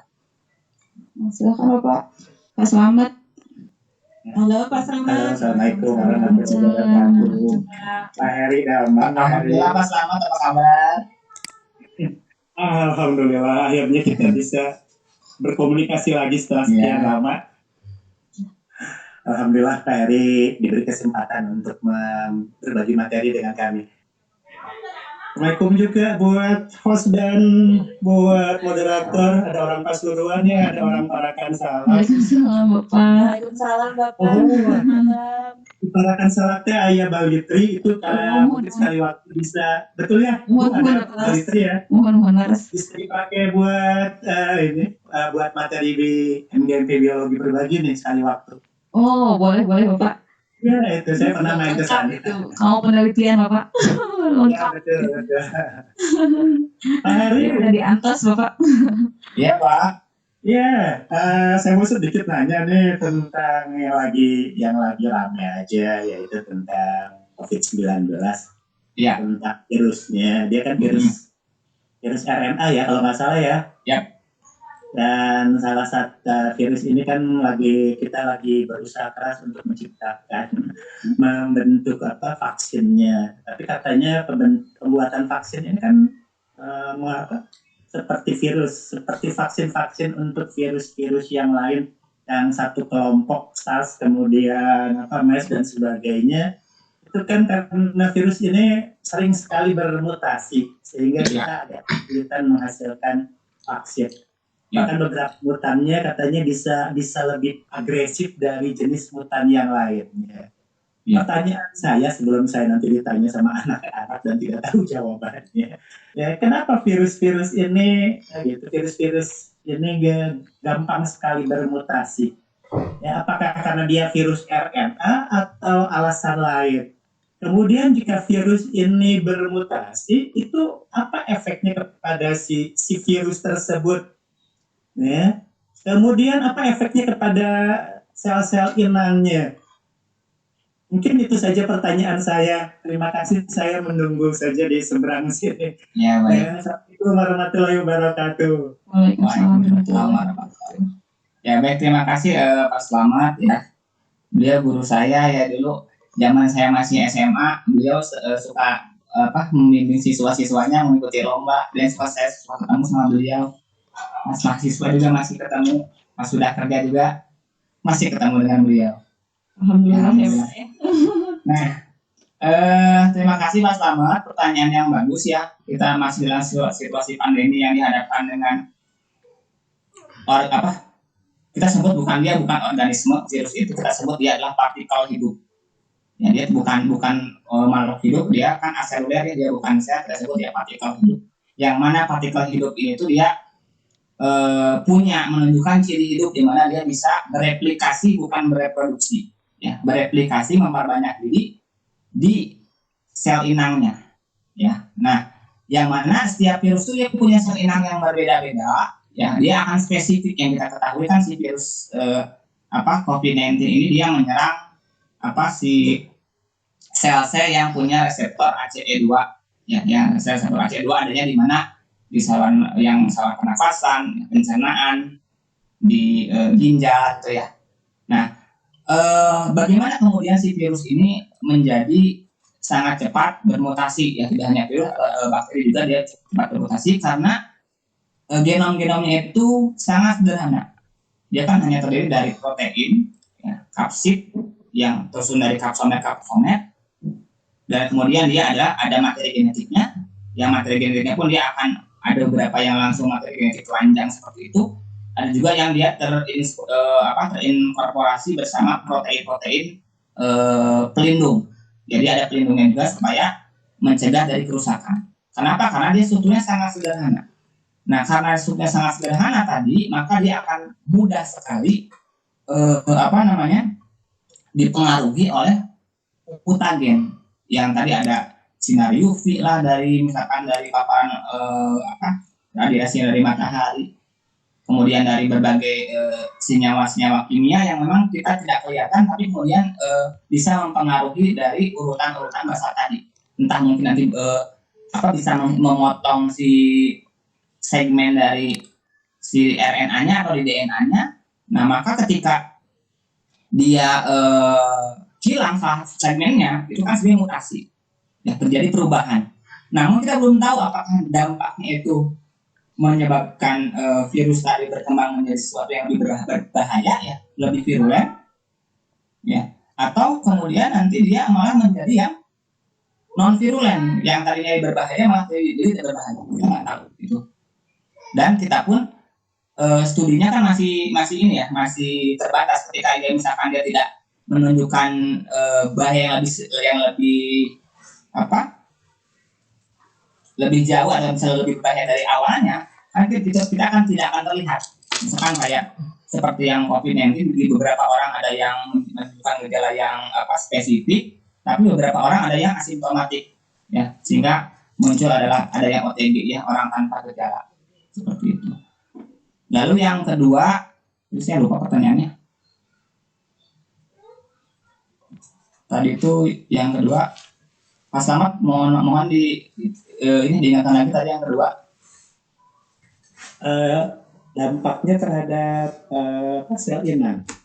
Oh iya, dampaknya terhadap sel inang. Nah, bisa saja nanti Pak, ketika misalkan karena sebetulnya genom virus itu dia adalah unik, dengan bermodal genomnya itu kemudian bisa membentuk satu komponen virus yang utuh, bisa saja nanti dia mutasinya itu dia malah menghilangkan komponen-komponen penting yang bisa mengenali sel inang, sehingga si virus tadi itu tidak bisa mengenali sel inangnya. Jadi ibaratnya gembok dan kunci, virus itu kuncinya, gemboknya ada di sel yang inangnya, si kuncinya itu patah, sehingga dia tidak bisa menempel di gemboknya, tidak bisa membuka gemboknya. Maka si virus tadi ketika dia menempel atau ketemu dengan sel yang hidup, dia tidak bisa masuk dan menginfeksi. Bisa seperti itu, gitu ya. Nah, jadi dampak ke sel inangnya seperti apa? Kalau dampak ke selnya itu karena dia kan sel inang itu kan yang ditumpangi oleh virus. Jadi dampak secara tidak langsungnya tidak akan terlihat kalau si virusnya tidak menyerang. Itu mungkin sederhananya, Pak. Jadi mungkin tidak berdampak apapun untuk si sel yang menjadi inangnya, ya. Tapi dia akan menjadi berdampak serius ketika si virus tadi tetap bisa masuk, dan kemudian kemampuan virulensinya meningkat, menyebabkan sesuatu yang efek yang lebih besar dari yang awal. Itu yang mungkin bisa membahayakan. Jadi bisa tidak berbahaya, bisa juga lebih membahayakan, gitu. Karena kan mutasinya sangat acak sekali di alam, gitu. Itu mungkin Pak yang bisa saya jawab, ya. Ya, Bapak, Pak Slamet, mudah-mudahan puas dengan jawabannya. Kita langsung ke pertanyaan chat, ya Bapak, ya. Jadi kalau udah banyak banget ini dari Ibu Dewi Novitasari dari Seman 1 Patuk. Ya, pertanyaannya untuk penyakit autoimun jika dijelaskan melalui fenomena mutasi genetik itu bagaimana ya Pak? Aduh, kalau autoimun Bu Dewi nanti Bu siapa Bu Dewi ya? Bu Dewi ya Pak. Bu Dewi autoimun. Saya kurang paham kalau yang autoimun Bu ya. Mohon maaf, coba nanti saya tanyakan ke ini ya, ke murid saya yang jago autoimun ya, yang punya yang dokter yang ini. Karena saya kurang memahami untuk yang autoimun ini. Ya ini di PR saya ya. Nanti saya tanyakan. Karena kalau saya nanti ngarang takutnya kan ini ya. Jadi salah ini ya Pak. Salah ya. Salahnya ngerembet. Saya tidak berani kalau untuk yang ini kaitannya dengan ini ya, autoimun ini ya. Tapi bisa jadi misalkan nanti autoimun ini bisa muncul gara-gara fenomena mutasi bisa jadi. Ya, tapi bagaimana kemudian dampak dari mutasi ini bisa merembet ke sampai ke autoimun, itu proses yang kompleks ya Bu ya. Itu yang menjadi PR juga ya, karena mekanisme molekuler dalam sel itu sangat kompleks sekali. Bagaimana nanti bisa memunculkan dampak satu dengan dampak yang lain, bisa memunculkan nanti ke kasus autoimun. Ya, kan ini autoimun sendiri kan dia banyak ininya ya, banyak rentetan juga nanti. Itu ya udah di jadi PR ya Pak ya. Ya, saya tanya ya ke ini ya. Kemudian ini ada dari Bu Rosnida. Mungkin kalau untuk pertanyaan dari Bu Rosnida dari Masa Satu Pekanbaru tadi tentang sindrom Jacob sudah dijelaskan di awal ya Ibu Bu Rosnida, ini yang tipe kromosom XY bagaimana prosesnya. Tadi hampir sama pertanyaannya ya Pak, yang sama yang di atas ya Pak ya. Oh iya. Kemudian ini ada dari Bu Ella dari Cirebon ya. Pertanyaannya, bagaimana cara memberikan sugesti pada siswa bahwa belajar materi mutasi itu menyenangkan dan tidak sulit? Ini pertanyaannya cukup mewakili ya Bapak, karena mungkin untuk materi mutasi itu yang saya rasakan emang buat siswa itu sulit untuk dimengertinya dan kelihatannya bingung gitu dalam menangkap materinya. Jadi gimana solusinya?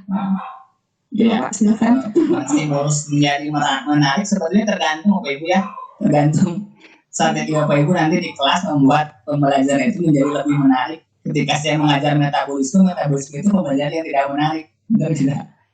Semuanya reaksi kimia. Tapi ketika Bapak Ibu menghadirkan misalkan ada aktivitas tidak hanya aktivitas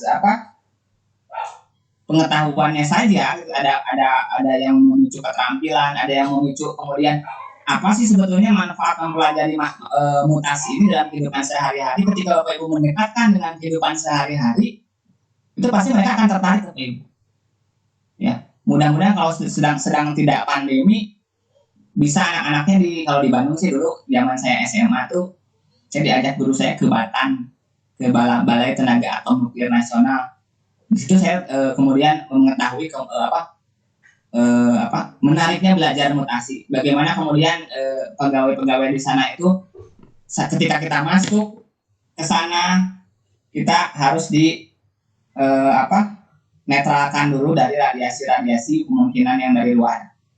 Ya, takutnya nanti mempengaruhi reaksi-reaksi di reaktor nuklir di dalam. Nah, begitu kita masuk, kita pun tidak boleh memakai baju yang dari luar. Kita harus menggunakan sepatu khusus. Kita nggak boleh pakai sepatu yang kita dari luar, harus pakai sepatu khusus. Masuk ke dalam, kita berkeliling mengetahui bagaimana dampak dari mutasi. Itu kan mutasi ya, dari terkait dengan mutasi. Radioaktif itu kemudian bisa menyebabkan mutasi gitu ya. Kemudian bagaimana pengaruhnya bagi organisme, bagaimana kemudian di Batan itu penelitian yang terkait dengan mutasi yang melibatkan radioaktivitas seperti apa. Oh, saya jadi tahu ini gini. Nah, itu kan akan lebih bermakna Bapak Ibu ya, daripada sekedar hanya teori. Memang kalau dia hanya teori tidak menarik, tapi ketika didekatkan dengan aplikasi kehidupan sehari-hari, dengan kasus-kasus yang melibatkan mutasi, itu akan menjadi lebih menarik. Sehingga siswa itu nanti akan mengingat, oh saya dulu pernah diajar, saya bisa menceritakan kembali apa yang saya alami pada saat SMA, karena menurut saya menjalani mutasi pada saat guru saya SMA menjelaskan itu menarik kok. Dengan kita diajak ke sana. Bahkan setelah kita keluar dari Batan waktu itu kita ini lagi dinetralkan lagi, ada alatnya untuk menetralisir kemungkinan ada sampah-sampah atau debu-debu radioaktif dalam tubuh kita supaya kita pas pulang aman, tidak kena kotoran radioaktif yang dibawa dari Batan waktu itu. Itu menarik bu bagi saya bu. Ya, jadi didekatkan tipnya dengan pemanfaatan dalam kehidupan sehari-hari. Itu mungkin. Ya, cukup Bapak. Jadi intinya pemilihan metode pembelajarannya ya Bapak ya. Ya, betul bu. Iya. Mudah-mudahan ya Bu Ella cukup puas dengan jawabannya. Kemudian kita lanjutkan ke pertanyaan chat berikutnya. Ini dari Budian ya Bapak. Budian dari Man1 Subang. Izin bertanya, fenomena meletusnya Gunung Merapi akan menyebabkan mutasi pada makhluk hidup di sekitarnya. Kira-kira mutasi yang seperti apa dan apakah mutasi ini diturunkan? Terima kasih. Itu Bapak pertanyaannya. Gunung Merapi ya bu ya. Gunung Merapi. Fenomena meletusnya Gunung Merapi. Ya, betul. Saya kurang ini ya, kalau di Gunung Merapi meletus apakah, kalau kita lihat dari ini saja, dari aspek mutagen ya. Tadi mutagen bisa mutagen fisika, mutagen kimia, mutagen biologi. Apakah nanti ketika dia Gunung Merapi meletus itu ada zat-zat kimia yang kemudian dia bisa membahayakan atau bisa merubah gen atau tidak? Misalkan kemudian ada uap beracun yang kemudian dia bisa mengakibatkan perubahan bahasa nitrogen atau tidak. Saya kan tidak tahu kalau misalkan di Gunung Merapi kemudian dia meletus, si uap-uapnya itu dia kan beracun ya. Nah, level racun itu seperti apa nanti dia bisa mengubah materi genetik atau tidak. Ketika dia bisa mengubah materi genetik, maka fix itu bisa menyebabkan terjadinya mutasi. Tapi saya belum membaca bagaimana si gas-gas ini tuh kemudian bisa memunculkan mutasi, tergantung gasnya bu. Nanti ada gas apa juga, ada memang ada yang menyebabkan mutasi, tapi tidak semua gitu ya. Lalu misalkan apakah nanti dari letusan tadi itu memunculkan adanya radioaktif atau tidak? Kalau dia ada radioaktif, maka nanti ada partikel-partikel entah itu aktivitas radioaktifnya ada menghamburkan partikel alfa, beta, gamma dan lain sebagainya.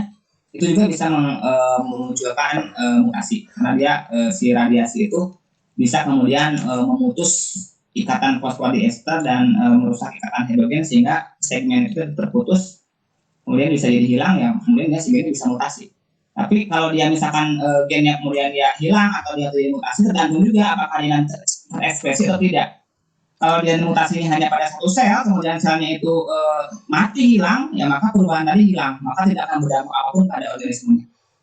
Seperti itu. Tapi kalau mutasinya menyebabkan terjadi mutasi pada sel bakal sel kelamin, menyebabkan terjadi perubahan pada gen-gen yang fungsional, maka sudah dipastikan dia akan diturunkan ke generasi berikutnya. Mungkin yang bisa saya jawab. Baik, terima kasih Bapak. Ini ada satu lagi pertanyaan chat sebelum kita beralih ke raise hand. Assalamualaikum. Ini bahwa sudah ditemukan COVID yang telah bermutasi dan 10 kali lebih ganas di Indonesia. Namanya D614G. Dengan menginfeksi COVID mutan tersebut ke manusia, apakah DNA manusia juga akan bermutasi? Oh, COVID aja belum berakhir ya Bapak ya? Sudah muncul lagi yang baru. Yang tadi Bu? Mohon maaf. Ini sudah ditemukan COVID yang telah bermutasi dan 10 kali lebih ganas di Indonesia, namanya D614G. Dengan menginfeksi COVID mutan tersebut ke manusia, apakah DNA manusia juga akan bermutasi? Itu Bapak pertanyaannya. Ya. D614G. Dengan nama dia. Iya. Kalau yang mutasinya saya pernah dengar, memang dia ada dari beberapa ada yang berkembang di Australia, ada yang berkembang di Singapura, ada yang berkembang di Cina. Memang dia kalau tidak salah dia ada perbedaan 1-2 bahasa ya. Kemudian ada yang terjadi penurunan, ada yang ini nurun, yang ini meningkat karena dia beda strain dengan yang lain. Kalau masalah lebih ganas 10 kalinya saya tidak bisa memastikan karena saya belum pernah baca itu 10 kali lebih ganas. Mungkin nanti bisa di-share literatur yang 10 kali lebih ganas itu dari siapa, dari mana gitu ya. Karena saya belum membaca sih. Karena untuk mengurangi stigma paranoid ya, biar sistem imun saya kuat. Ya saya membaca ya secukupnya saja, dia tidak membuat jadi stigma paranoid gitu ya. Nah itu yang 10 kali lebih kuatnya saya belum bisa memastikan gitu ya. Cuma kalau misalkan ketika dia masuk ke dalam tubuh kita, dampaknya seperti apa ya tadi, seperti kita lihat misalkan pada beberapa orang yang memang dia imunnya bagus, dia tidak akan berpengaruh apa-apa. Misalkan nanti dia tidak akan menunjukkan gejala, misalkan dia di OTG ya. Tapi tubuhnya apakah nanti akan mengenali virus tadi sebagai benda asing? Ya, tentu saja. Jadi makanya kan nanti ada yang reaktif terhadap rapid test ya. Reaktif terhadap rapid test berarti kan nanti dia akan terbentuk respon terhadap kemunculan si atau masuknya si virus tadi dalam tubuhnya. Tapi karena kekebalannya bagus, sistem kekebalan tubuh itu dia akan menghentikan aktivitas si virus tadi sehingga tidak bisa menyerang ke sel-sel yang menjadi target dia, yang tadi yang punya reseptor ACE2. Sehingga dia tidak akan berdampak pada beberapa orang yang sistem imunnya bagus. Tapi pada beberapa orang yang punya sistem imunnya kurang baik ya, atau pada orang-orang yang komorbid yang sudah punya penyakit-penyakit bawaan, maka ini akan berdampak lebih serius karena kan kita ketahui bersama bahwa si COVID-19 itu kan menyerang ke sistem pernapasan ya, karena dia ada reseptor ACE2-nya, karena dia yang diserang adalah bagian vital dari tubuh yang mana dia akan memberi asupan oksigen dan segala rupa yang bisa membantu seluruh aktivitas metabolisme kita. Ketika dia ada penyakit bawaan, maka penyakit bawaan itu akan menyertai atau memperparah dampak dari si COVID-19 ini, kayak lebih membahayakan gitu ya. Untuk sel kitanya seperti apa ya, dampaknya seperti biasa-biasa saja, tapi karena dampaknya tadi disertai dengan penyakit-penyakit bawaan yang bermacam-macam ya pada pasien tersebut yang kena infeksi tadi, itu bisa lebih nurun ya, lebih cepat berdampak. Literasi itu begitu ya. Bapak Adriana. Ini Bapak Adriana, ini Opa nggak ya? Halo Opa. Oh, bukan kayaknya. Ibu, Adrian Kelon. ibu itu Ini aja. kau nggak bisa Bu dibedakan Reda. Adriana dengan Adrian, gimana sih? Oh, Adriana. Pak Saleh sudah saya buka ini. Oh, Iya. iya. Saleh Labari. Oh iya. Dibuka duluan ya. Bapak Saleh. Assalamualaikum Bapak. Bu, apakah teori yang dikemukakan oleh Saleh? Halo Bapak Saleh. Dari mana Bapak? Dari mana Bapak? Selamat malam Bapak. Ataukah tidak, Pak? Teori yang dikemukakan oleh Saleh. Izin Bapak, mohon maaf. Bapak Saleh dari mana Bapak? Dari Ambon, Bu. Oh, dari Ambon ya. Selamat malam Ambon. Silakan Bapak. Sudah nggak berliterasi. Saya tanyakan, Bu, apakah teori yang dikemukakan oleh Darwin ini ilmiah ataukah tidak? Sudah diingatkan Bapak. Ya, Tadi aku sebutnya DNA tipe liar itu tadi itu yang bagaimana? Mau dijelaskan? ya begitu. Tadi kalau saya ada lihat tadi itu, Pak. Oh ya, Ya, terima kasih, Pak. yang pertama tadi agak kurang, saya jawab pertanyaan yang kedua dulu ya Pak ya. Yang tadi di DNA tipe liar itu seperti apa? DNA tipe liar itu adalah DNA yang ada asli pada organisme tersebut yang belum terpapar dengan mutagen atau belum mengalami mutasi. Jadi masih original. Ya, kalau ibaratnya barang masih segel, baru dibuka, itu bentuknya penampakannya itu disebut dia tipe liar, kualitasnya seperti itu. Tapi ketika dia sudah dipegang-pegang, sudah dipakai selfie, sudah diinstal segala rupa, maka kita sebut dia sudah menjadi mutan. Itu Pak. Ya. Jadi bentuk penampakan DNA yang wildcat seperti apa ya, maka kita harus mendapatkan yang originalnya seperti apa dulu. baru kita mendefinisikan adanya perubahan itu, patokannya dari itu. Jadi ketika misalkan kita menjadikan patokan DNA ini adalah sebagai wildtype-nya, itu yang jadi patokan. Kemudian kalau dia ada perubahannya kita merujuk ke DNA itu. Ya, jadi maka kalau ada berubah dari patokannya itu, kita sebut dia adalah mutan.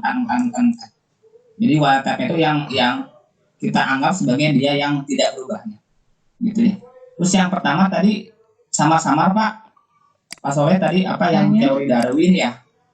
Iya, Ini suaranya kurang jelas Kurang jelas, pertanyaan. tadi pertanyaan bisa diulang Pak. Yang Bapak Soleh. Darwin ini Pak, apakah dia itu ilmiah ataukah hanya rekayasa begitu Pak? Baik. Itu, Charles Darwin sebetulnya kan itu teori evolusi Pak, ya teori evolusi yang basisnya itu kan dia ada dasarnya sebetulnya. Charles Darwin itu dia berpendapat bahwa seleksi alam itu merupakan penyebab evolusi gitu kan. Lalu ada ilmuwan yang lain yang lama itu berpendapat bahwa adaptasi itu menyebabkan perubahan evolusi, namun diwariskan. Misalkan tadi ada Hugo de Vries yang tadi yang memunculkan istilah evolusi dengan teori discontinuous-nya menyatakan bahwa mutasi itu adalah penyebab terjadinya evolusi. Jadi kan hanya sebatas teori. Jadi teori-teori itu adalah gagasan ilmiah yang disertai dengan bukti-bukti yang saintifik menurut dia yang terbukti benar. Ya, jadi kalau teori ya kalau misalkan teori-teori itu bisa dijelaskan dengan fakta-fakta saintifik temuannya ya itu jadi teori. Tapi ketika kan nanti kalau di ini mah dalam saintifik ada teori, ada hukum dan sebagainya gitu ya. Jadi kalau teori itu kalau sebatas pendapat yang disertai dengan bukti-bukti ilmiah. Dalam hal ini teori Darwin itu dasarnya seleksi alam, jadi Pak. Kalau yang dasarnya mutasi itu yang Hugo de Vries, yang ilmuwan yang pertama yang perkenalkan teori mutasi. Itu mungkin Pak Soleh. Iya Pak, terima kasih Pak. Iya. Ya sama-sama Pak Soleh. Kita lanjutkan ke raise hand yang berikutnya Pak. Sebentar dibuka dulu. Nggak bisa. Bu Umi, mohon maaf bisa dibantu. Pak Adriana ya. Ibu Adriana, apa ya, Bu? Bapak ini ya? Bapak kayaknya. Coba Bapak. saya buka dulu. Iya. Kalau Adriana biasanya ibu itu, ibu. Halo. Halo Pak. Pak Ini Adriana. halo Pak Adriana. Pak Adriana.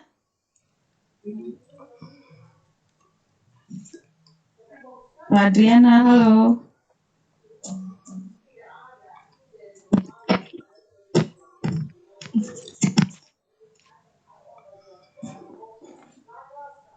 Pak Adriana, ada nggak ya ini?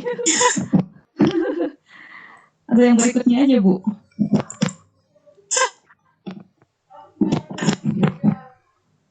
Suaranya ini nggak jelas. Pak Adriana. Ya, Adrian. Pak kalau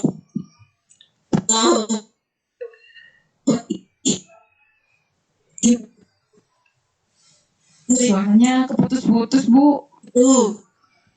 Tapi yang lain. Yang lain aja ya, Bu ya. Ya. Halo, Bu. Ya, Bu. Halo, Bu. Suaranya nggak jelas. Putus-putus, Bu. Barangkali dilanjut dengan yang lain saja barangkali. Ini saya baca yang chat aja Bu ya dari Pak Irwan. Bagaimana mekanisme mutasi menyebabkan evolusi? Mutasi bisa menyebabkan evolusi, jadi menjadi penyebab evolusi ketika dia bisa mengubah fenotip dan dia diwariskan ke generasi berikutnya. Cuman dari mutasi itu tidak langsung menyebabkan menjadikan spesies baru atau itu enggak. Jadi dia Kurang jelas. bahkan proses yang panjang. Gitu. Aja Bu Deda, kita beralih ke Bapak Ibu. Ya. Ke Bapak Ibu. Di sini ada Ibu ini.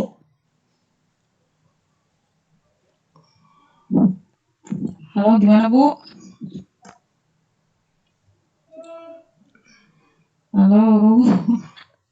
Jadi hilang suaranya. Hilang suara. Sudah ditanya Bu, Bu Deda. Iya gimana nih jaringannya? Saya Lagi bertanya, Titin ya, dari Bu Titin. Halo, halo. Iya, halo Bu. Silahkan Bu. Iya, Bu Titin. Bu Titin. Bu Titin, halo. Tadi Pak Irwan, mutasi tidak diwariskan, tidak diwariskan kalau terjadi pada sel somatik, Pak. Kalau terjadi pada sel germinal, pada sel gamet, maka itu dampak mutasinya bisa diwariskan ke generasi berikutnya. Nah, mutasi yang diwariskan ke generasi berikutnya inilah yang akan menjadi cikal bakal akan berdampak pada proses evolusi. Yang tadi yang proses evolusi kan tidak merupakan perjalanan yang panjang ya, tidak serta-merta langsung, dan itu pun masih perdebatan karena masih berupa teori.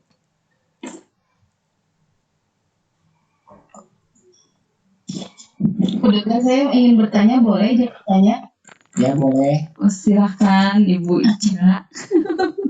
Iya, tadi sebenarnya juga sudah ditanyakan ini oleh siapa tadi, Pak Irwan ya, pada Bapak tentang mekanisme mutasi sebagai mekanisme evolusi.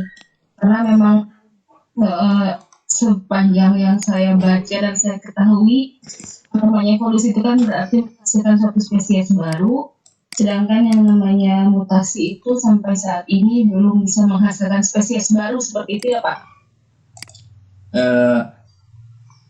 Kalau untuk menghasilkan spesies barunya itu perjalanannya panjang. Jadi bisa jadi mutasi itu bisa menjadi penyebab munculnya spesies yang baru.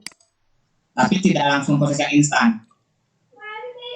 Berarti ada kemungkinan bisa menghasilkan spesies baru ya dengan mutasi itu? Ya, tapi itu prosesnya tuh panjang, bukan proses yang instan. Jadi kalau misalkan menghasilkan fenotip yang memang betul-betul berbeda, kemudian dia bisa interhibisasi, bisa kawin silang sehingga menghasilkan keturunan berikutnya, tidak mandul, maka itu bisa kita katakan itu spesies baru. Tapi kan itu prosesnya panjang. Ada faktor-faktor lain juga yang bisa menyebabkan munculnya spesies baru.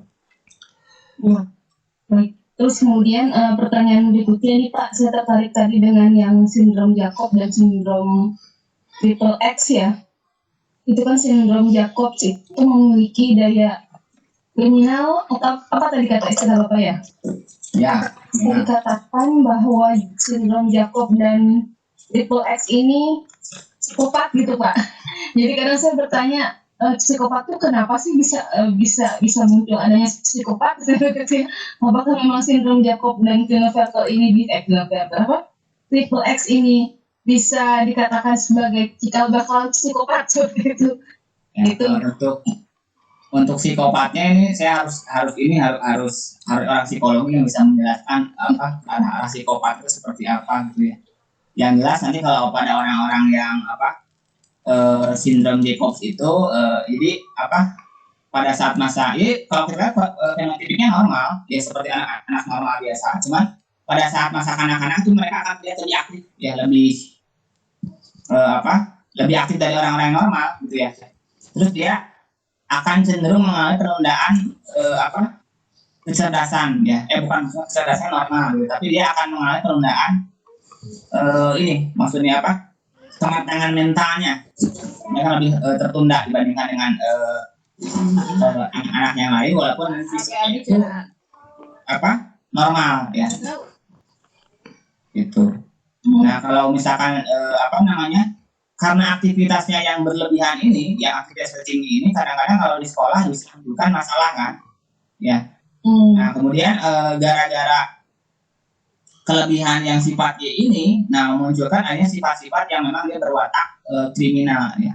Dia ingin berbuat jahat kepada orang lain. Mungkin kalau misalkan arahnya ke psikopat kalau psikopat sendiri kan nanti ada ininya ya. Ada tes psikologinya juga, apakah dia kategori psikopat atau bukan, apakah nanti dia dari sindrom Jacob itu dia nanti mengarah ke psikopat atau tidak. Yang jelas nanti kalau sindrom Jacob memang dia berwatak kriminal. Jadi banyak dulu kasus-kasus kriminal yang ada di penjara kelas akap itu ternyata setelah dianalisis karyotypnya itu dia punya kelebihan kromosomnya. Gitu. Gitu. Kalau yang sindrom triple X itu kan pada wanita ya, itu sindrom wanita super. Jadi kalau yang wanita super ini non disjunctionnya itu pada yang ovum, bisa pada sperma sebetulnya ya. Nah, bisa pada umumnya pada ovum, gitu ya. Nah, jadi seorang perempuan itu dia punya kromosom X-nya lebih dari 3. Biasanya ini kasus yang langka ya, biasanya 1 dari 1000 kelahiran umumnya dia ada kasus ini. Gitu. Berarti sifatnya sama dengan yang Jacob tidak Pak? Kalau yang sifatnya itu saya belum pernah baca ini sifatnya kriminal ya untuk yang si triple X ini. Oh ya. Iya. Iya. Ya, Yang saya tahu sih fungsi motorik berbicara terus kematangan seksualnya itu dia agak tertunda gitu. Kalau yang si sindrom triple X ini. fertil atau steril Pak?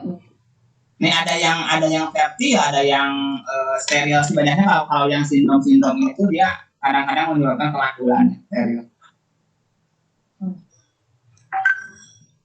Tapi nanti karena dia abnormal, maka kalau beberapa kasus yang fertil ini untuk yang sindrom wanita super, anaknya juga dia ada yang bisa muncul mirip seperti ibunya, seperti itu lagi atau normal. Karena kan nanti si jumlah set kromosomnya itu dia punya kromosom gonosom yang ganjil, maka nanti akan ada kromosom sel anakannya yang kelebihan jumlah kromosom, maka dia akan kemungkinan mewariskan kembali kelainan yang sama dari induknya. Jadi untuk yang wanita super memang ada yang beberapa yang fertil, ada juga yang steril. Tapi karena aktivitas X-nya lebih tinggi, banyak juga yang kasusnya itu menopause dini untuk yang triple X ini. Itu yang saya ketahui. Ya. Mungkin Bapak Ibu bisa mencari informasi yang lebih lanjut. Itu saja sementara. Bu Dera, sementara itu saja. Ada banyak yang lain atau Terima kasih Bu. Ini waktunya udah 25:09. Satu lagi Bapak ya. Ya boleh. Ada pertanyaan kaitannya dengan yang barusan Bapak. Sebentar. Ini dari Bu Julia dari Lampung mau bertanya, benarkah sifat kriminal itu terkandung di kromosom Y? Mungkin tadi kaitannya dengan yang itu ya, yang sindrom Jacob ya Bapak ya kalau nggak salah. Ya, kalau sifat kriminal banyak terkandung di kromosom Y, sebenarnya kan kalau ini harus dilihat dari ini Bu, saya harus lihat analisis peta kromosom di kromosom Y itu dia mengkode gen apa saja. Kan dengan kemajuan Human Genome Project itu semua gen-gen yang ada dalam semua kromosom sudah terpetakan ya. Saya harus lihat dulu, saya nggak hafal sih kalau gen-gen yang di kromosom Y apa. Yang jelas kalau di dampak dari bertambahnya kromosomnya memang akan berdampak pada penderita yang sindrom Jacobs ini dia lebih aktif ya, akan lebih cenderung lebih aktif gitu ya, aktivitas itu mereka lebih tinggi, jadi aktivitas motorik itu lebih berkembang. Kalau ke sifat karena dia kecicilan nggak mau diam, aktivitas motoriknya berkembang, kadang-kadang disebut sebagai kenakalan ya kalau anak-anak begitu kan, sehingga mungkin istilahnya sebutnya kriminal ya, bocah kriminal, padahal dia ya kan yang mencap kriminal sebetulnya kan sosial ya, memang apa yang dilakukan itu memang dia tidak ya kriminal masuknya gitu kan, seperti itu. Sehingga untuk anak-anak yang memang sindrom Jacobs itu ini perlu pendidikan yang betul-betul ekstra, karena memang dia secara naluri dia seperti itu gara-gara memang dia bawaan genetiknya yang kelebihan kromosom Y.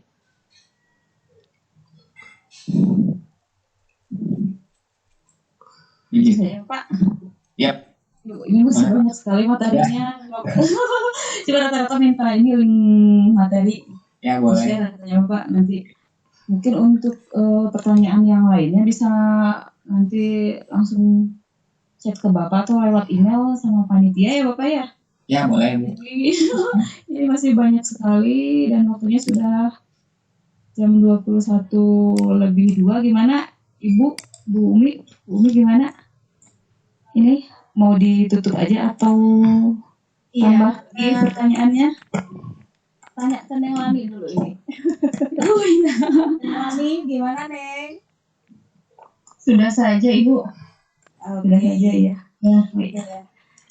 Ya mungkin mohon maaf kepada Bapak Ibu yang sudah mengajukan pertanyaan tapi belum sempat terjawab secara langsung. Jadi nanti kami panitia akan merekap pertanyaan dari Bapak Ibu dan nanti akan ditanyakan langsung ke pemateri.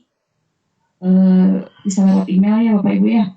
Atau bisa Bapak Ibu bisa langsung email langsung ke Bapak Herinya. Bapak gimana Pak? Boleh tidak? Boleh mau.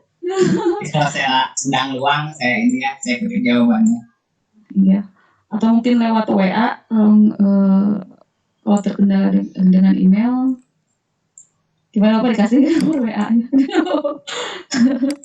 Nomor WA-nya. Ya boleh, tapi jangan ini ya Bu ya. Misalkan kalau ini biasanya kalau saya ada beberapa guru sih yang suka bertanya, yang rajin bertanya gitu ya. Saya jawab kadang-kadang, tapi mohon maaf kalau misalkan di jam-jam kerja kadang-kadang agak ini ya, ada agak slow motion gitu ya. Slow motion. Slow respon. Slow respon gitu ya. Iya. Ini kalau udah nggak connect begini nih, kadar gula darah saya udah nurun berarti. Lelah ya Bapak ya. Perjalanan jauh. Mungkin boleh diketik di chat Bapak nomor WA-nya. Iya, gimana Pak? Kalau boleh diizinkan. Boleh email. Iya. Email boleh.